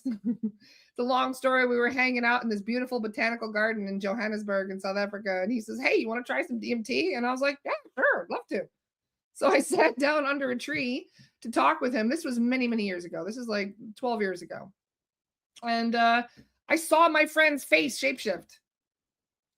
Halfway, I literally watched scales. His eye turned yellow and his whole face went to like green and brown scales. And I even saw the nubs around his head, because they have like these bones that stick out, right? And I saw this and I was like, oh my God. And I look over at my ex-partner who was standing next to me. Aiden's dad was sitting next to me. I look over at him and he had pure terror on his face. He had pure terror and panic. And I looked at him and he was just looking at us and he's looking at me and he's like, and I realized he's seeing what I'm seeing. So for years, I didn't understand what we saw. So I asked what was going on. And my friend he wasn't body snatched, but he was very deeply rooted. He had attachments that were so deeply rooted. You could see the attachments kind of superimposed. Ugh. So I know what it sounds like. I know. Like I said, I've had to see them many times in my life. I've seen them during astral projection. I've seen them while under the influence. And I've seen them literally just seeing their eyes change. And you can recognize it. If you really pay attention to watching politicians and the way that they speak, you can see the darkness behind their eyes. You can tell when somebody has been body snatched. They aren't just narcissists. They're straight up like psychopaths. But keep in mind that they are very charismatic and they're very intelligent. The ones that body snatch people are not the dumb lizards that we're normally talking about. They don't let a low-ranking, ill-educated minor soldier reptilian take over a body. That is what the high-ranking officers do. They'll have others helping them to lower the vibration and to make the original soul give up. Because if the original give up, then they have the body. They can keep it. So what they do is they kind of set the tone for what they want to do. So they will attack somebody and they will literally like bombard them. Like we're talking 4 or 5 reptilians on one person, getting them to the point where they just want to give up on life. And if they can get them to want to give up, they can get the original soul to vacate. So it's like a dark walk-in. We talk about walk-in souls and how if original soul wants to quit and the original soul says, you know what, I don't want to be here anymore. I'm tired of this life. I want to get out of here. And the higher self can find a replacement, right? The higher self can say, well, you're really important. We need to keep you incarnated. We need to keep your body here. There's other people that are relying on your presence to affect their lives. And if you disappear from this, it messes up not just your life plan, but everybody else's that's connected to you. So there are certain people who are too valuable to be lost. So the higher self can take a replacement. They can say, well, okay, if you don't want to do this anymore, if you're ready to give up and you really want to get out of here, we can have another soul come in and take over. This is what a walk-in is. So a walk-in soul can be a high vibrational soul that comes in. It could be a higher version of you. A future version of your consciousness can come in. I found that to be the case. We also find that other high vibrational souls can choose to come in as well, where they can be like, you know, I'll take over. If he's quitting, I'll come in. And walk-ins are not a very common thing because keep in mind that when you take somebody else's body, you're absorbing all of that knowledge and experience and things as that person. So that's kind of like inheriting somebody's house, their whole life. You don't just inherit their home with all of their stuff in it. You inherit their name, their memories, their relationships, their experiences. It can feel like you're moving into a life that isn't yours. So walk-ins is not exactly an easy thing. Being a walk-in is a challenge. So even a high vibrational walk-in is not an easy thing to experience. But as a dark walk-in, as somebody who's been evicted from their own body, that is like whole nother level. I mean, this is where we're getting into the realm of like some serious quantum shit going on. So how do reptilians affect higher dimension civilizations too? Don't they have to be a certain vibrational match to its reality to affect it? Through technology. They have technology that they steal. They steal technology that is exactly what they've never invented a single thing themselves, which I can quite confidently say. And I know they hate it when I say that, but it's true. Reptilians are not, they are the Thomas Edisons of the world. They just steal what other people create and then they take credit for it. So reptilians have a lot of technology. In fact, if you ever see us talking about level 4s, we talk about level 1s being elemental. We talk about demonics being level 2s. We talk about, galactics like grays, hybrids, reptilians, etc., Mothmen and all that are level 3s. But what is a level 4? A level 4 is a reptilian with tech. A level 4 is usually an officer, a high-ranking officer that has some kind of technology. And when they have technology, they can influence our 3D nature. We've seen people get thrown around like rag dolls. I'll have a client that'll message me and say, hey, I was thrown across my house by an invisible force. And I'll be like, really? And I go in and I say to the guides, is that psychosis talking or did they really get thrown across the house by an invisible force? Oh, yes, they did. And I've said to the guides, how can they do that? How can they physically like do that. And they said through technology, they have technology, they can anchor them in 3D. And when that happens, you can't physically see what's happening, but they can see the results of what they're doing. I've seen videos of Skinwalker. There was a Skinwalker Ranch video that went viral because they put a camera up on a very high pole, right? And they had another camera up on another high pole, and the cameras were looking at each other, right? I don't know if anybody else saw this Skinwalker Ranch video. And what you see in the one video is something crawled up the pole. You couldn't see it, but it just shredded all the tech. Like all the tech just starts raining and falling down from the pole. You didn't see anything. You just see all of the stuff just getting shredded. All the wires and cables and plastic shit, all of it just starts falling to the ground. And you don't see anything. You don't see the invisible thing that climbed up there and tore it all down. I'll give you 2 guesses what it was. It was a level 4. They can do that. So yeah, that's when they tend to get the most intimidating. But our soul guides can still deal with them. They just show up, take their tech, and send them to source like they normally would.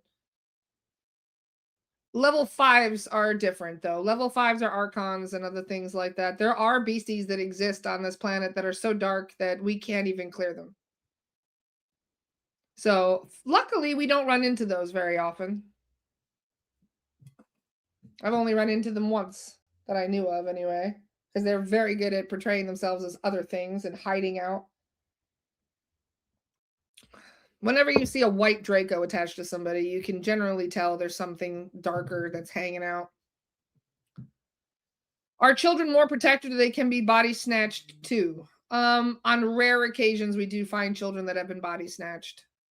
Rare occasions. I've only found 3 of them. I have found 3 body snatched children. This is how the cabal gets a hold of it. This is how you know what I mean? Like when we talk about occult rituals and satanic rituals and things like that, with especially the ones that they do with children, this is why they do it. So they can body snatch the children. A lot of what we see, a lot of the abuse, especially the abuse being done by the church, that is the reason. That is the reason why they do what they do through those rituals, because they're allowing entities to take over those bodies. Oh no, I would never go anywhere near Skinwalker. Absolutely not. Skinwalker is a reptilian base. There are occasional times where we tune into a space and we're like, retreat. We're like, no, get back. It doesn't happen often. The most recent time was somebody asked us to clear a mass grave site in Mexico. We found there was like 200 bodies in Mexico, and they said, well, why don't you cross over the individuals there? So we did, and we went to try anyway, and we tuned in, and there was a lot of beasties, level 4s, level 5s. They were all over the place. And the first thing we did was run away. Nope, not touching it. Nope. So this is how we try and stay in our lane. We have to have respect for them because unfortunately they could do a lot of damage. So I'm operating kind of under the radar, or at least trying to anyway.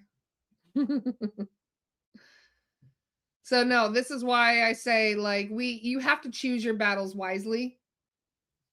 And certain things cannot be influenced, like politics and Hollywood. That is where the darkest entities in the world exist. We stay away from that. Head in the trenches. Exactly, Jess. What is a white Draco level-wise? They are the highest as a Draco can go. That's their royalty. There's a lot of them. It's their royal bloodlines, though. This is why Kim Kardashian dressed up as one. She wishes. She wishes. But that's why Kim Kardashian dressed up as a white Draco. That's their royalty. That she may as well have dressed up as the Queen of England.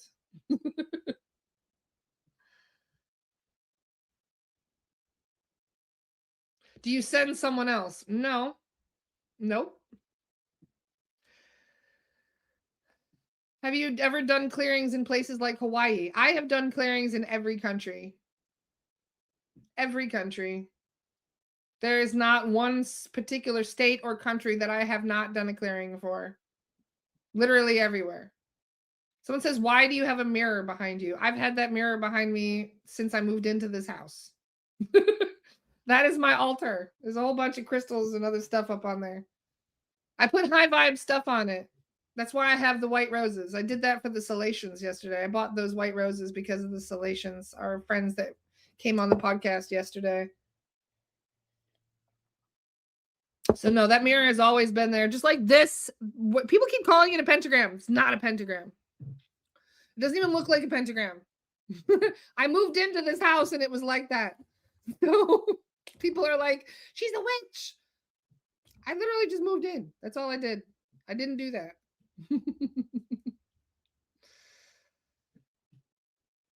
So any other questions while I just finish my rant for today? I'm going to go chase some beasties soon. Any other final questions for today? Thanks for coming over to YouTube to hang out with me. We lost like 100 people today because of it, but that's fine. All the people that were meant to be here were here. That's the important thing. How often do you do personal clearings on yourself? 3 to 5 times a day. That is one of the perks of the job, is that every time I sit down to work, I say, can you check me? What do you see? And I don't always ask. I call it a tune-up. Sometimes I just say, can you make sure I'm sovereign? And they're like, yep. And other times I'm like, I feel weird today. Can we do a tune-up? And a tune-up for me is like a full check. Can you just run through the full protocol and clear it? I don't sit there and be like, hey, how many implants did I have? How many curses and spells do I have? I have curses and spells on me every day. It happens because people don't like what I say. So when they don't like what I say, they send me their bad juju. So almost on a daily basis, we do find stuff and I have to clear it. So that's one of the benefits of this job, is that I get cleared. I'm always sovereign. I also have a Fergus who takes his job very seriously, don't you, Fergus? Fergus is my he's my beloved. He takes his job very seriously. Can Adriana clear level 5? No, nobody can clear level 5. I wouldn't say nobody, but the problem is, and I've asked this question before, because I did try to clear the medium that was dealing with that archon. I tried to clear them, and the guide said no, and I said, well, why not? And they said, because they said, well, we could. There's always a bigger fishy. Remember that. There's always a bigger fishy. So when we take out a big fishy, we get the attention of the other big fishies. So technically, yes, we could call on somebody even more high ranking than that and get rid of the riffraff, but then that would call the attention of something even bigger. So that is why they often just say, nope, stay out of it. Stay out of that one. And if the guides tell me to stay out of it, I'm like, done. Okay, bye. I heed their advice instantaneously. Nope. If the guys tell me to retreat or back off, I'm like, done. You don't tell me twice.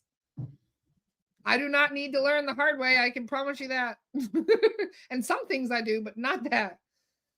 If my guides tell me something, I heed it immediately. Daisy said, so the medium is stuck with it. Yes. Do you know why the medium is stuck with it? Because she didn't believe me. She didn't believe anybody. We had 6 different mediums come and tell her what she was dealing with, and she didn't believe any of us. She chose to believe the imposter. They're very good liars. They're very convincing. So unfortunately, even if you have 6, 7 mediums, they're coming to you and being like, your guide is not who they say it is. If the medium doesn't accept it, there's nothing they can do. There's nothing we can do. They decide to keep it. So we had to ask this medium to leave the academy, and it broke my heart.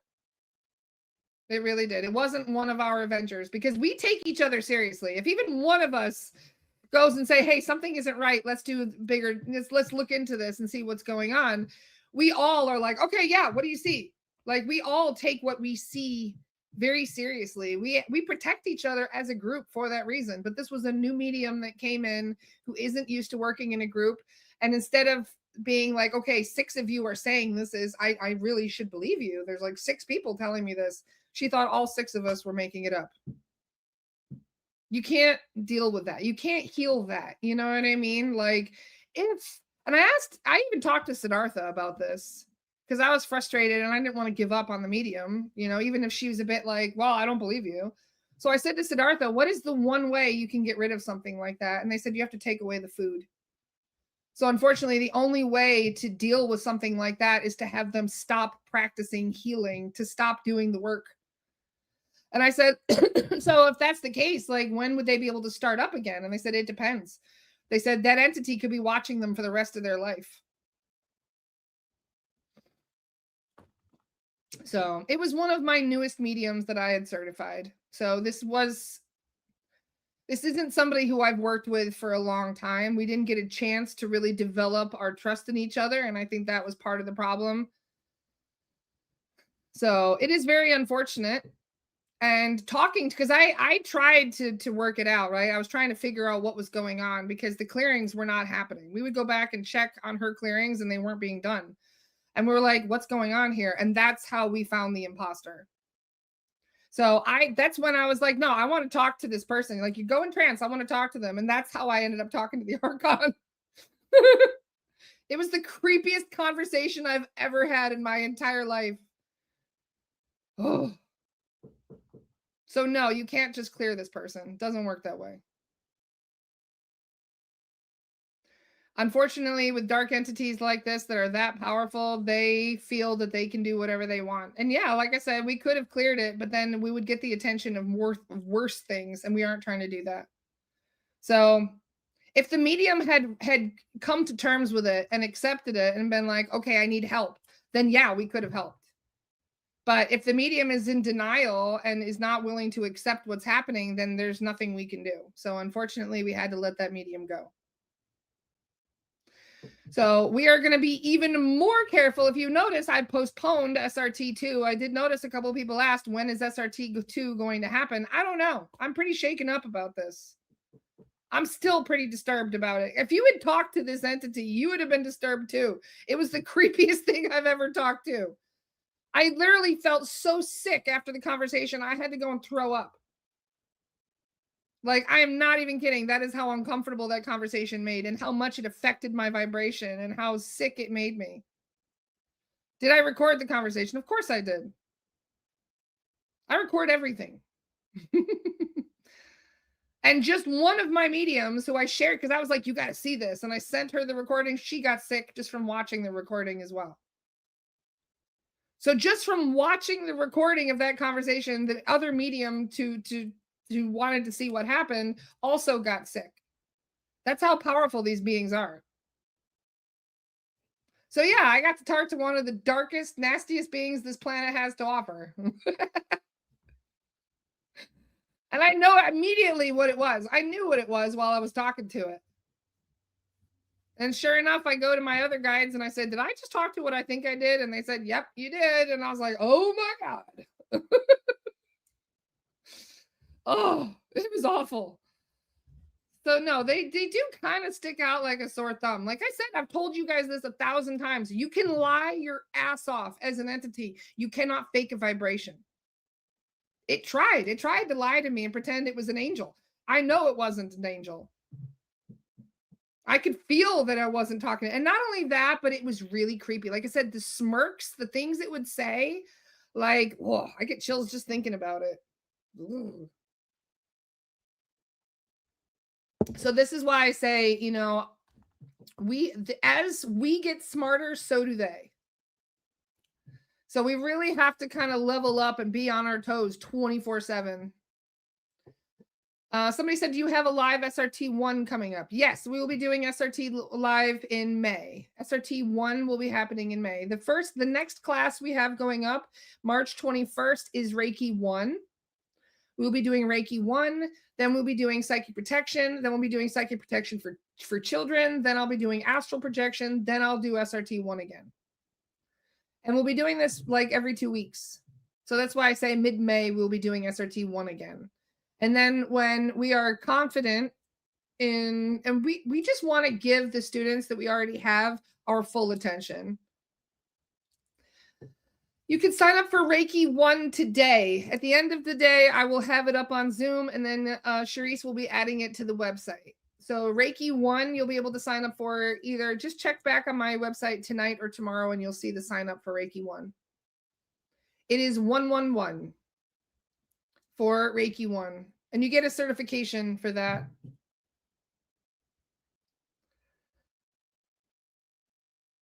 At what age did you know your spirit guides' names or saw them? I didn't know who my guides were until 2 years ago. I found out who my guides were through doing this work.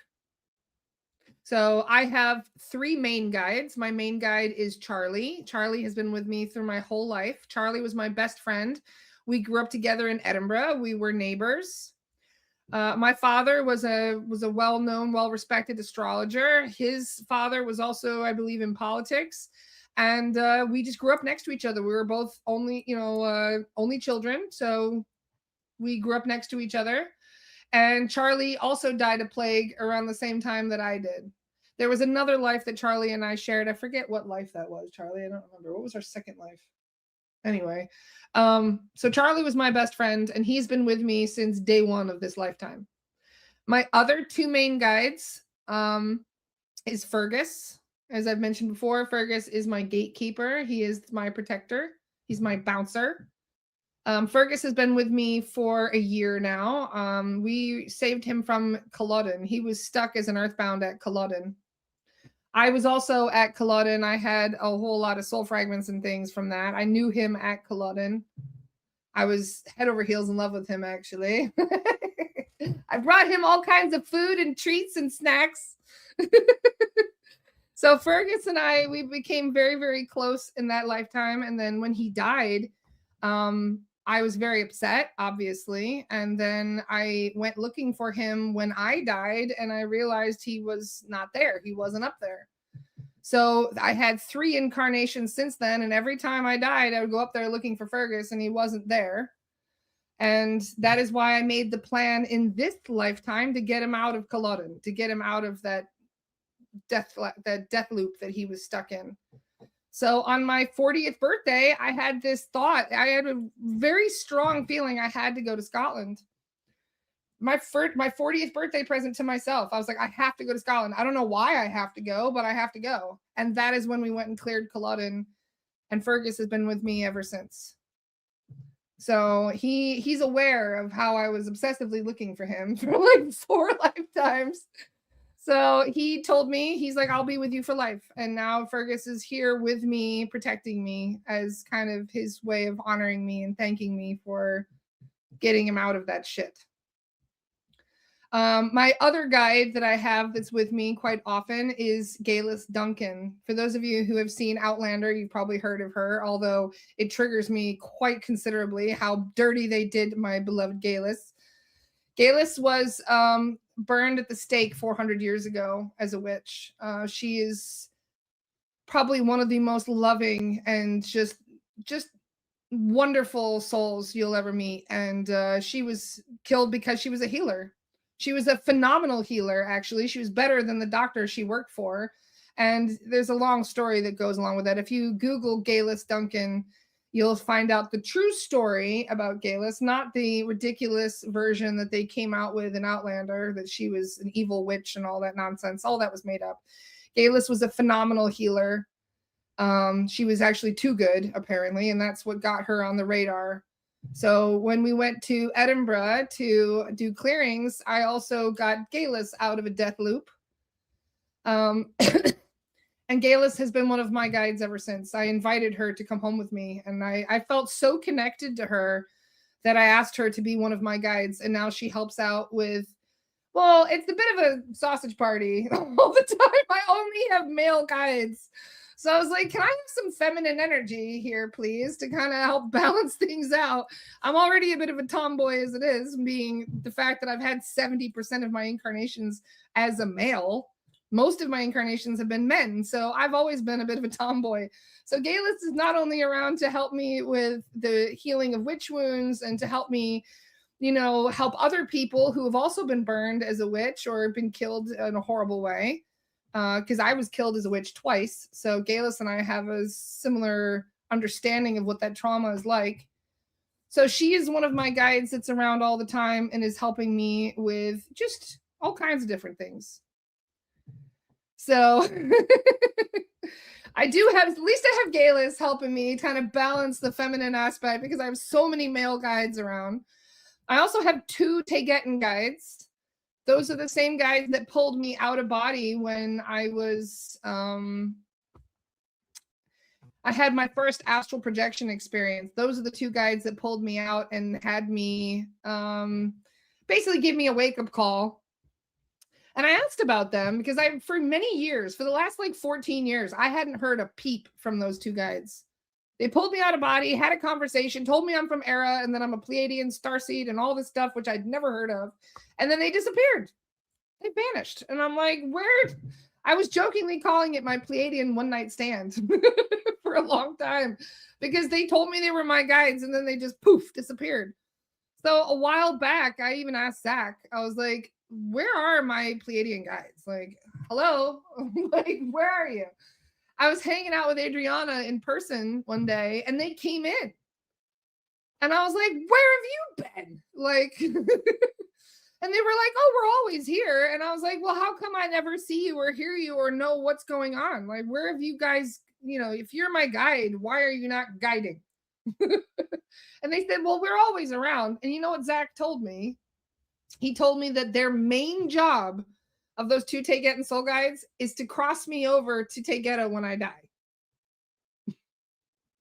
They're with me 24/7. And the reason for that is when I die, their job is to open the portal and make sure that I go through their portal rather than going through the samsara portal to come back as human. And I was like, wait a minute. You mean I don't cross over? They say, no, you don't cross over here on Earth. You have to cross over there. And I said, well, what if I enter the wrong portal? And they're like, well, it's a different looking portal. And I said, well, what does it look like? And they said, the Tagetan portal is silver. And I was like, that's not descriptive enough. Like, can you imagine going there? You know, they're like, oh, there's 3 doors. Choose your door. And you're like, okay, one door takes you to hell. The other door takes you home. And then the third door, we don't know where that goes. Like, that's kind of the impression that I got. And I was like, so how do I know, like, I'm going to go in the right door? And they said, well, that's their job. Their job is to make sure you go through the right door. Because if I go through the samsara door, I will end up having to come back as human again. Because I've had this conversation before. I was quite upset to find out that my Fergus is a veteran. And so he's an Angan veteran. So I was like, well, can Fergus come with me when I cross over, when I go through my portal? Can Fergus come with me, or is he stuck here on Earth? And they said, no, he's stuck here on Earth. And I said, why? And they said, because he answered the samsara portal. He has to come out. He has to have at least one more human life because of that. So I'm like, you have to make a special plan to have those special guides in order to open a special door for you to get out of here? And they said, yep. So that's why Fergus can't come with you. He's got to have one more life. And I was like, so wait a minute. Does that mean that this is the kind of conversations I have with myself at night. So I'm like, so wait a second. So what if I enter the silver door? Does that mean I can't come back and help people here on Earth? And they said, well, you can maybe. And I said, well, what about being a soul guide? Could I be one of Fergus's soul guides, for example, when he's got to come back and do his last human life? Does that mean that I can come back as one of his guides and help them out? I don't know how any of this stuff works. I'm trying to make it to make sense. So they've explained to me, no, once you've crossed over on the Earth side, you can't go home until you come back again. And if you enter the wrong door, you're going to have to come back as human again. So their only job is to make sure that I don't go in the wrong door when I die. Otherwise, I got to do it all over again. So I'm like, okay, maybe it's a good thing that you're not around very often. They're like, they're always around. They just not close. They're not trying to communicate. So you don't really know that they're there. So I'm a kind of a unique person in regards to the fact that all 3 of my main guides are discarnate. Most people who are veterans like myself, we have galactic guides, which I do. I do have the Tagetan guides, but they're not around. They're not really doing much. Elizabeth says, do you have a contract with the Galactic Council? I am almost convinced that I do. That's a good question for Zach.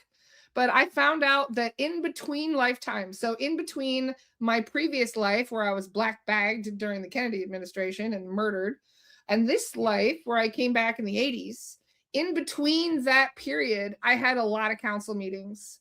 In fact, I've even had visions of council meetings where I got to meet Zach and Sam and all the others that we were talking about. I got to meet them and make this plan. Fergus wasn't there because he was still stuck in the whatchamacallit, but Charlie was there, and that is when I decided to have Charlie as my main guide.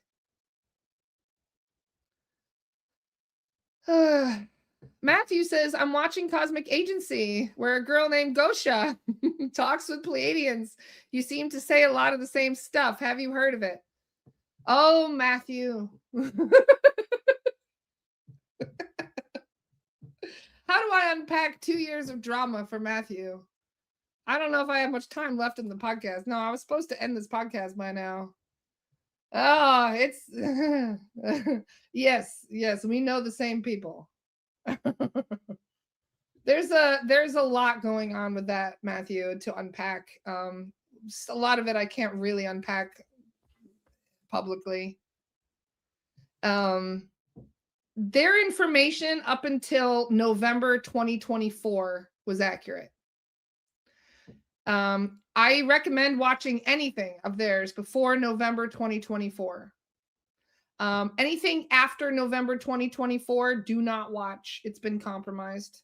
And to be honest, I am very untrusting about the AI attached to those videos now. It's a long story, but they did not appreciate accurate information going out. So unfortunately, that channel was hacked, and people who watch the new videos coming out of it usually end up with attachments from it. So anything prior to November 2024 is go ahead. I mean, I don't think there's a problem with it. Unfortunately, that channel was hacked and the Tayghetans lost. I have my own contacts through the Tayghetans. So if I need to, I can ask information, and it's a long story, but yes, they were originally a trusted source. That is true information. In fact, a lot of it I was able to validate through my own Tayghetan guides. But unfortunately, that channel was hacked by God knows who, probably the Cabal. And they lost their channel. They were not able to get it back. So the Tayghetans ended up scrapping that whole mission. So it's a long story. It's kind of a mess. What do you think about Barbara Marciniak's current work? I haven't followed her current stuff. And unfortunately with Bashar has also been compromised. I think Bashar was compromised years ago. I originally resonated with his older stuff. And then he started putting out some nonsense. Like he put out some nonsense about Arcturians. That's what caught my attention. He put out something, but he said something about Arcturians that was absolutely not true. And then he also said something about how the jab was safe. And I know for a fact the jab is not safe. We're finding nanites and all kinds of freaky technology in the jab. So for him to tell people to go get it, I was like, no, there's something not right here. And then sure enough, we find out that he's got an imposter. I don't know when the imposter came in, but this is the problem with channeling. And this is why we lost a medium in our academy, because unfortunately, if you are not careful, imposters will come in and they'll take over. They'll push out the original guides and they will pretend to be those guides and start giving out false information or start compromising the people that are connected to it. I went to an event in Las Vegas. It was that Mind Body Spirit, I think it was, or whatever you want to call it. No, it was the Conscious Life Expo. That's what it was. The one in LA, not LA, the one in Vegas. This was 3 years ago, I think. And they had a Bashar event where on 11/11, whatever it was, at 11 a.m., they had a mass meditation at the event. And a friend of mine that I went with is a very skilled medium. So she's able to see everything that happens in the astral around us, right? So this medium and I went to this meditation event. And as we're sitting there in the event, I'm meditating. I don't think about it, right? Like, so I'm kind of in the zone, and they're singing and making tones, and it was a nice sounds. Like I was kind of zoning out a little bit. But something made me open my eyes, and I look over at my friend, and she looked visibly upset.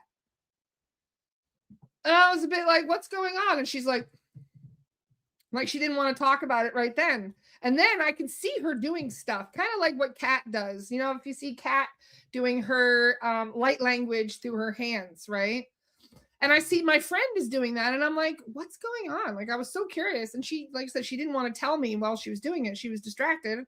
So after the meditation, we leave. And I'm like, what was going on? Like, what just happened in there? And she goes, you couldn't see it, but they were setting cords and setting attachments to people. And I said, what do you mean? She goes, they were throwing cords like lassos on people. She's like, I was in the meditation. I was enjoying the meditation. Something made me open my eyes. I look over and there's a row of people, presenters. These are people who were there to present, people that were there to be guest speakers at this event. And they're standing in a row along the edge and they are closing their eyes and looking like they're meditating, but they weren't. They were setting cords and attachments to people in the crowd. They were throwing them like lassos. So I was like, holy shit, how did you see this? And my friend goes, I was cutting the cords. As they were throwing the cords and attaching to people and sending attachments to people, I was going up and I was intentionally cutting the cords. And at first they didn't remember this. At first they had no idea this was even happening. She goes, all of a sudden, all of them looked at me. There was like 4 or 5 of them. They were standing there and they all turned and stared at her and gave her daggers. They were like, looking at her like they knew what she was doing, that she was undoing their attachments. That really freaked me out. And to be honest, like, this is why I say imposters are everywhere. And you never really know when you go to these events what kind of shit you're going to get into. So I'm very careful now when I go into meditations, when I'm sitting in these kind of events, when I'm going to these big broadcasted events, especially ones that are hosted by Gaia, because unfortunately what we found, if you look into Gaia, you see that their investors, their top investors is BlackRock. They own more shares of Gaia than any other organization. And Gaia always says, well, we don't allow, we don't really, allow our investors a say in what we do. Bullshit. Bullshit. I don't believe that for a second. You can't tell me that they own almost all of your shares and that they have no say in what you're putting out there. And then I wonder why they're putting out nonsense about reptilians and stuff. And I'm like, So this is why I really say it's very important to kind of get a feel for who you're listening to, who you're getting information from, whether or not that information resonates. And if you are unsure, ask your guides to put up protection around you whenever you do any of their content. If you're doing their meditations, you just set the intention that only things of the highest of light are welcome. Daisy says, what about Abraham Hicks or Joe Dispenza? I haven't looked into them, so I don't know. I have no idea. I only know about the ones that I've looked into. And like I said, I get very, very skeptical when I see big name people that are corrupted the way we have seen. So don't get me wrong. I appreciate that there's a lot of good things that are being done. Gaia does a lot of good stuff. There are some things that they talk about that is accurate information, but there's a lot of misinformation being included. And I think that's by design. It's like they muddy the water. They make it confusing. So I'm not telling you guys this to create fear. I see Jill is a bit upset about it, but to be honest, Jill, I'm not telling you that. I'm telling you this so you can have stronger discernment. And even my people have ended up compromised before. This is how we ended up as intelligent with this. This is how we've recognized this. It took a lot of imposters for us to be able to spot imposters. And the most important thing, the one thing that keeps us safe, is the fact that we are looking after each other, that we protect each other. So all I'm doing really is teaching you how to spot red flags, how to really start to feel into the vibration of something, and to get a good idea as to what a good vibration feels like versus something that you're like, no, something doesn't seem right. So all of this is meant to empower you. And so that you are aware that there's a lot of layers that create confusion for this reason. There's a lot of misinformation that gets put out for this reason. So As Jess just said, don't live in fear. Fear is food. Yes, absolutely. Fear is food. So it's just teaching you stronger discernment so you can't be messed with. And if you can't be messed with, then they can't control you. And that is the most important thing for sovereignty, right? Is educating yourself, keeping your vibration up, and learning to trust yourself. So that way you're not gaslighting yourself when weird stuff happens. So anyway, this has been a much longer podcast than what I originally planned. On Monday, I will go a bit more into my past life as a Tegetten and some of our history. So that way you guys have a better understanding as to who Adriana is, who her guides are, because Adriana is coming on the podcast on Tuesday. So you guys will be able to ask questions for Zach and other things about starseeds, about soul guides, about galactic history, whatever you want. So if there's interest in learning about how I know Zach or how I, got into all of this, I'll explain that more on Monday. So thank you for joining me. Hopefully Facebook will be working by Monday. And if it's not, then please do subscribe to the YouTube channel so that way you guys will be able to catch the live notifications. Same time as we do every chat is 10 a.m. Eastern time. I hope you all have a wonderful weekend. I love you all so much. Thank you for hanging out with me today, and I look forward to seeing you on Monday. Mwah. Bye, everyone.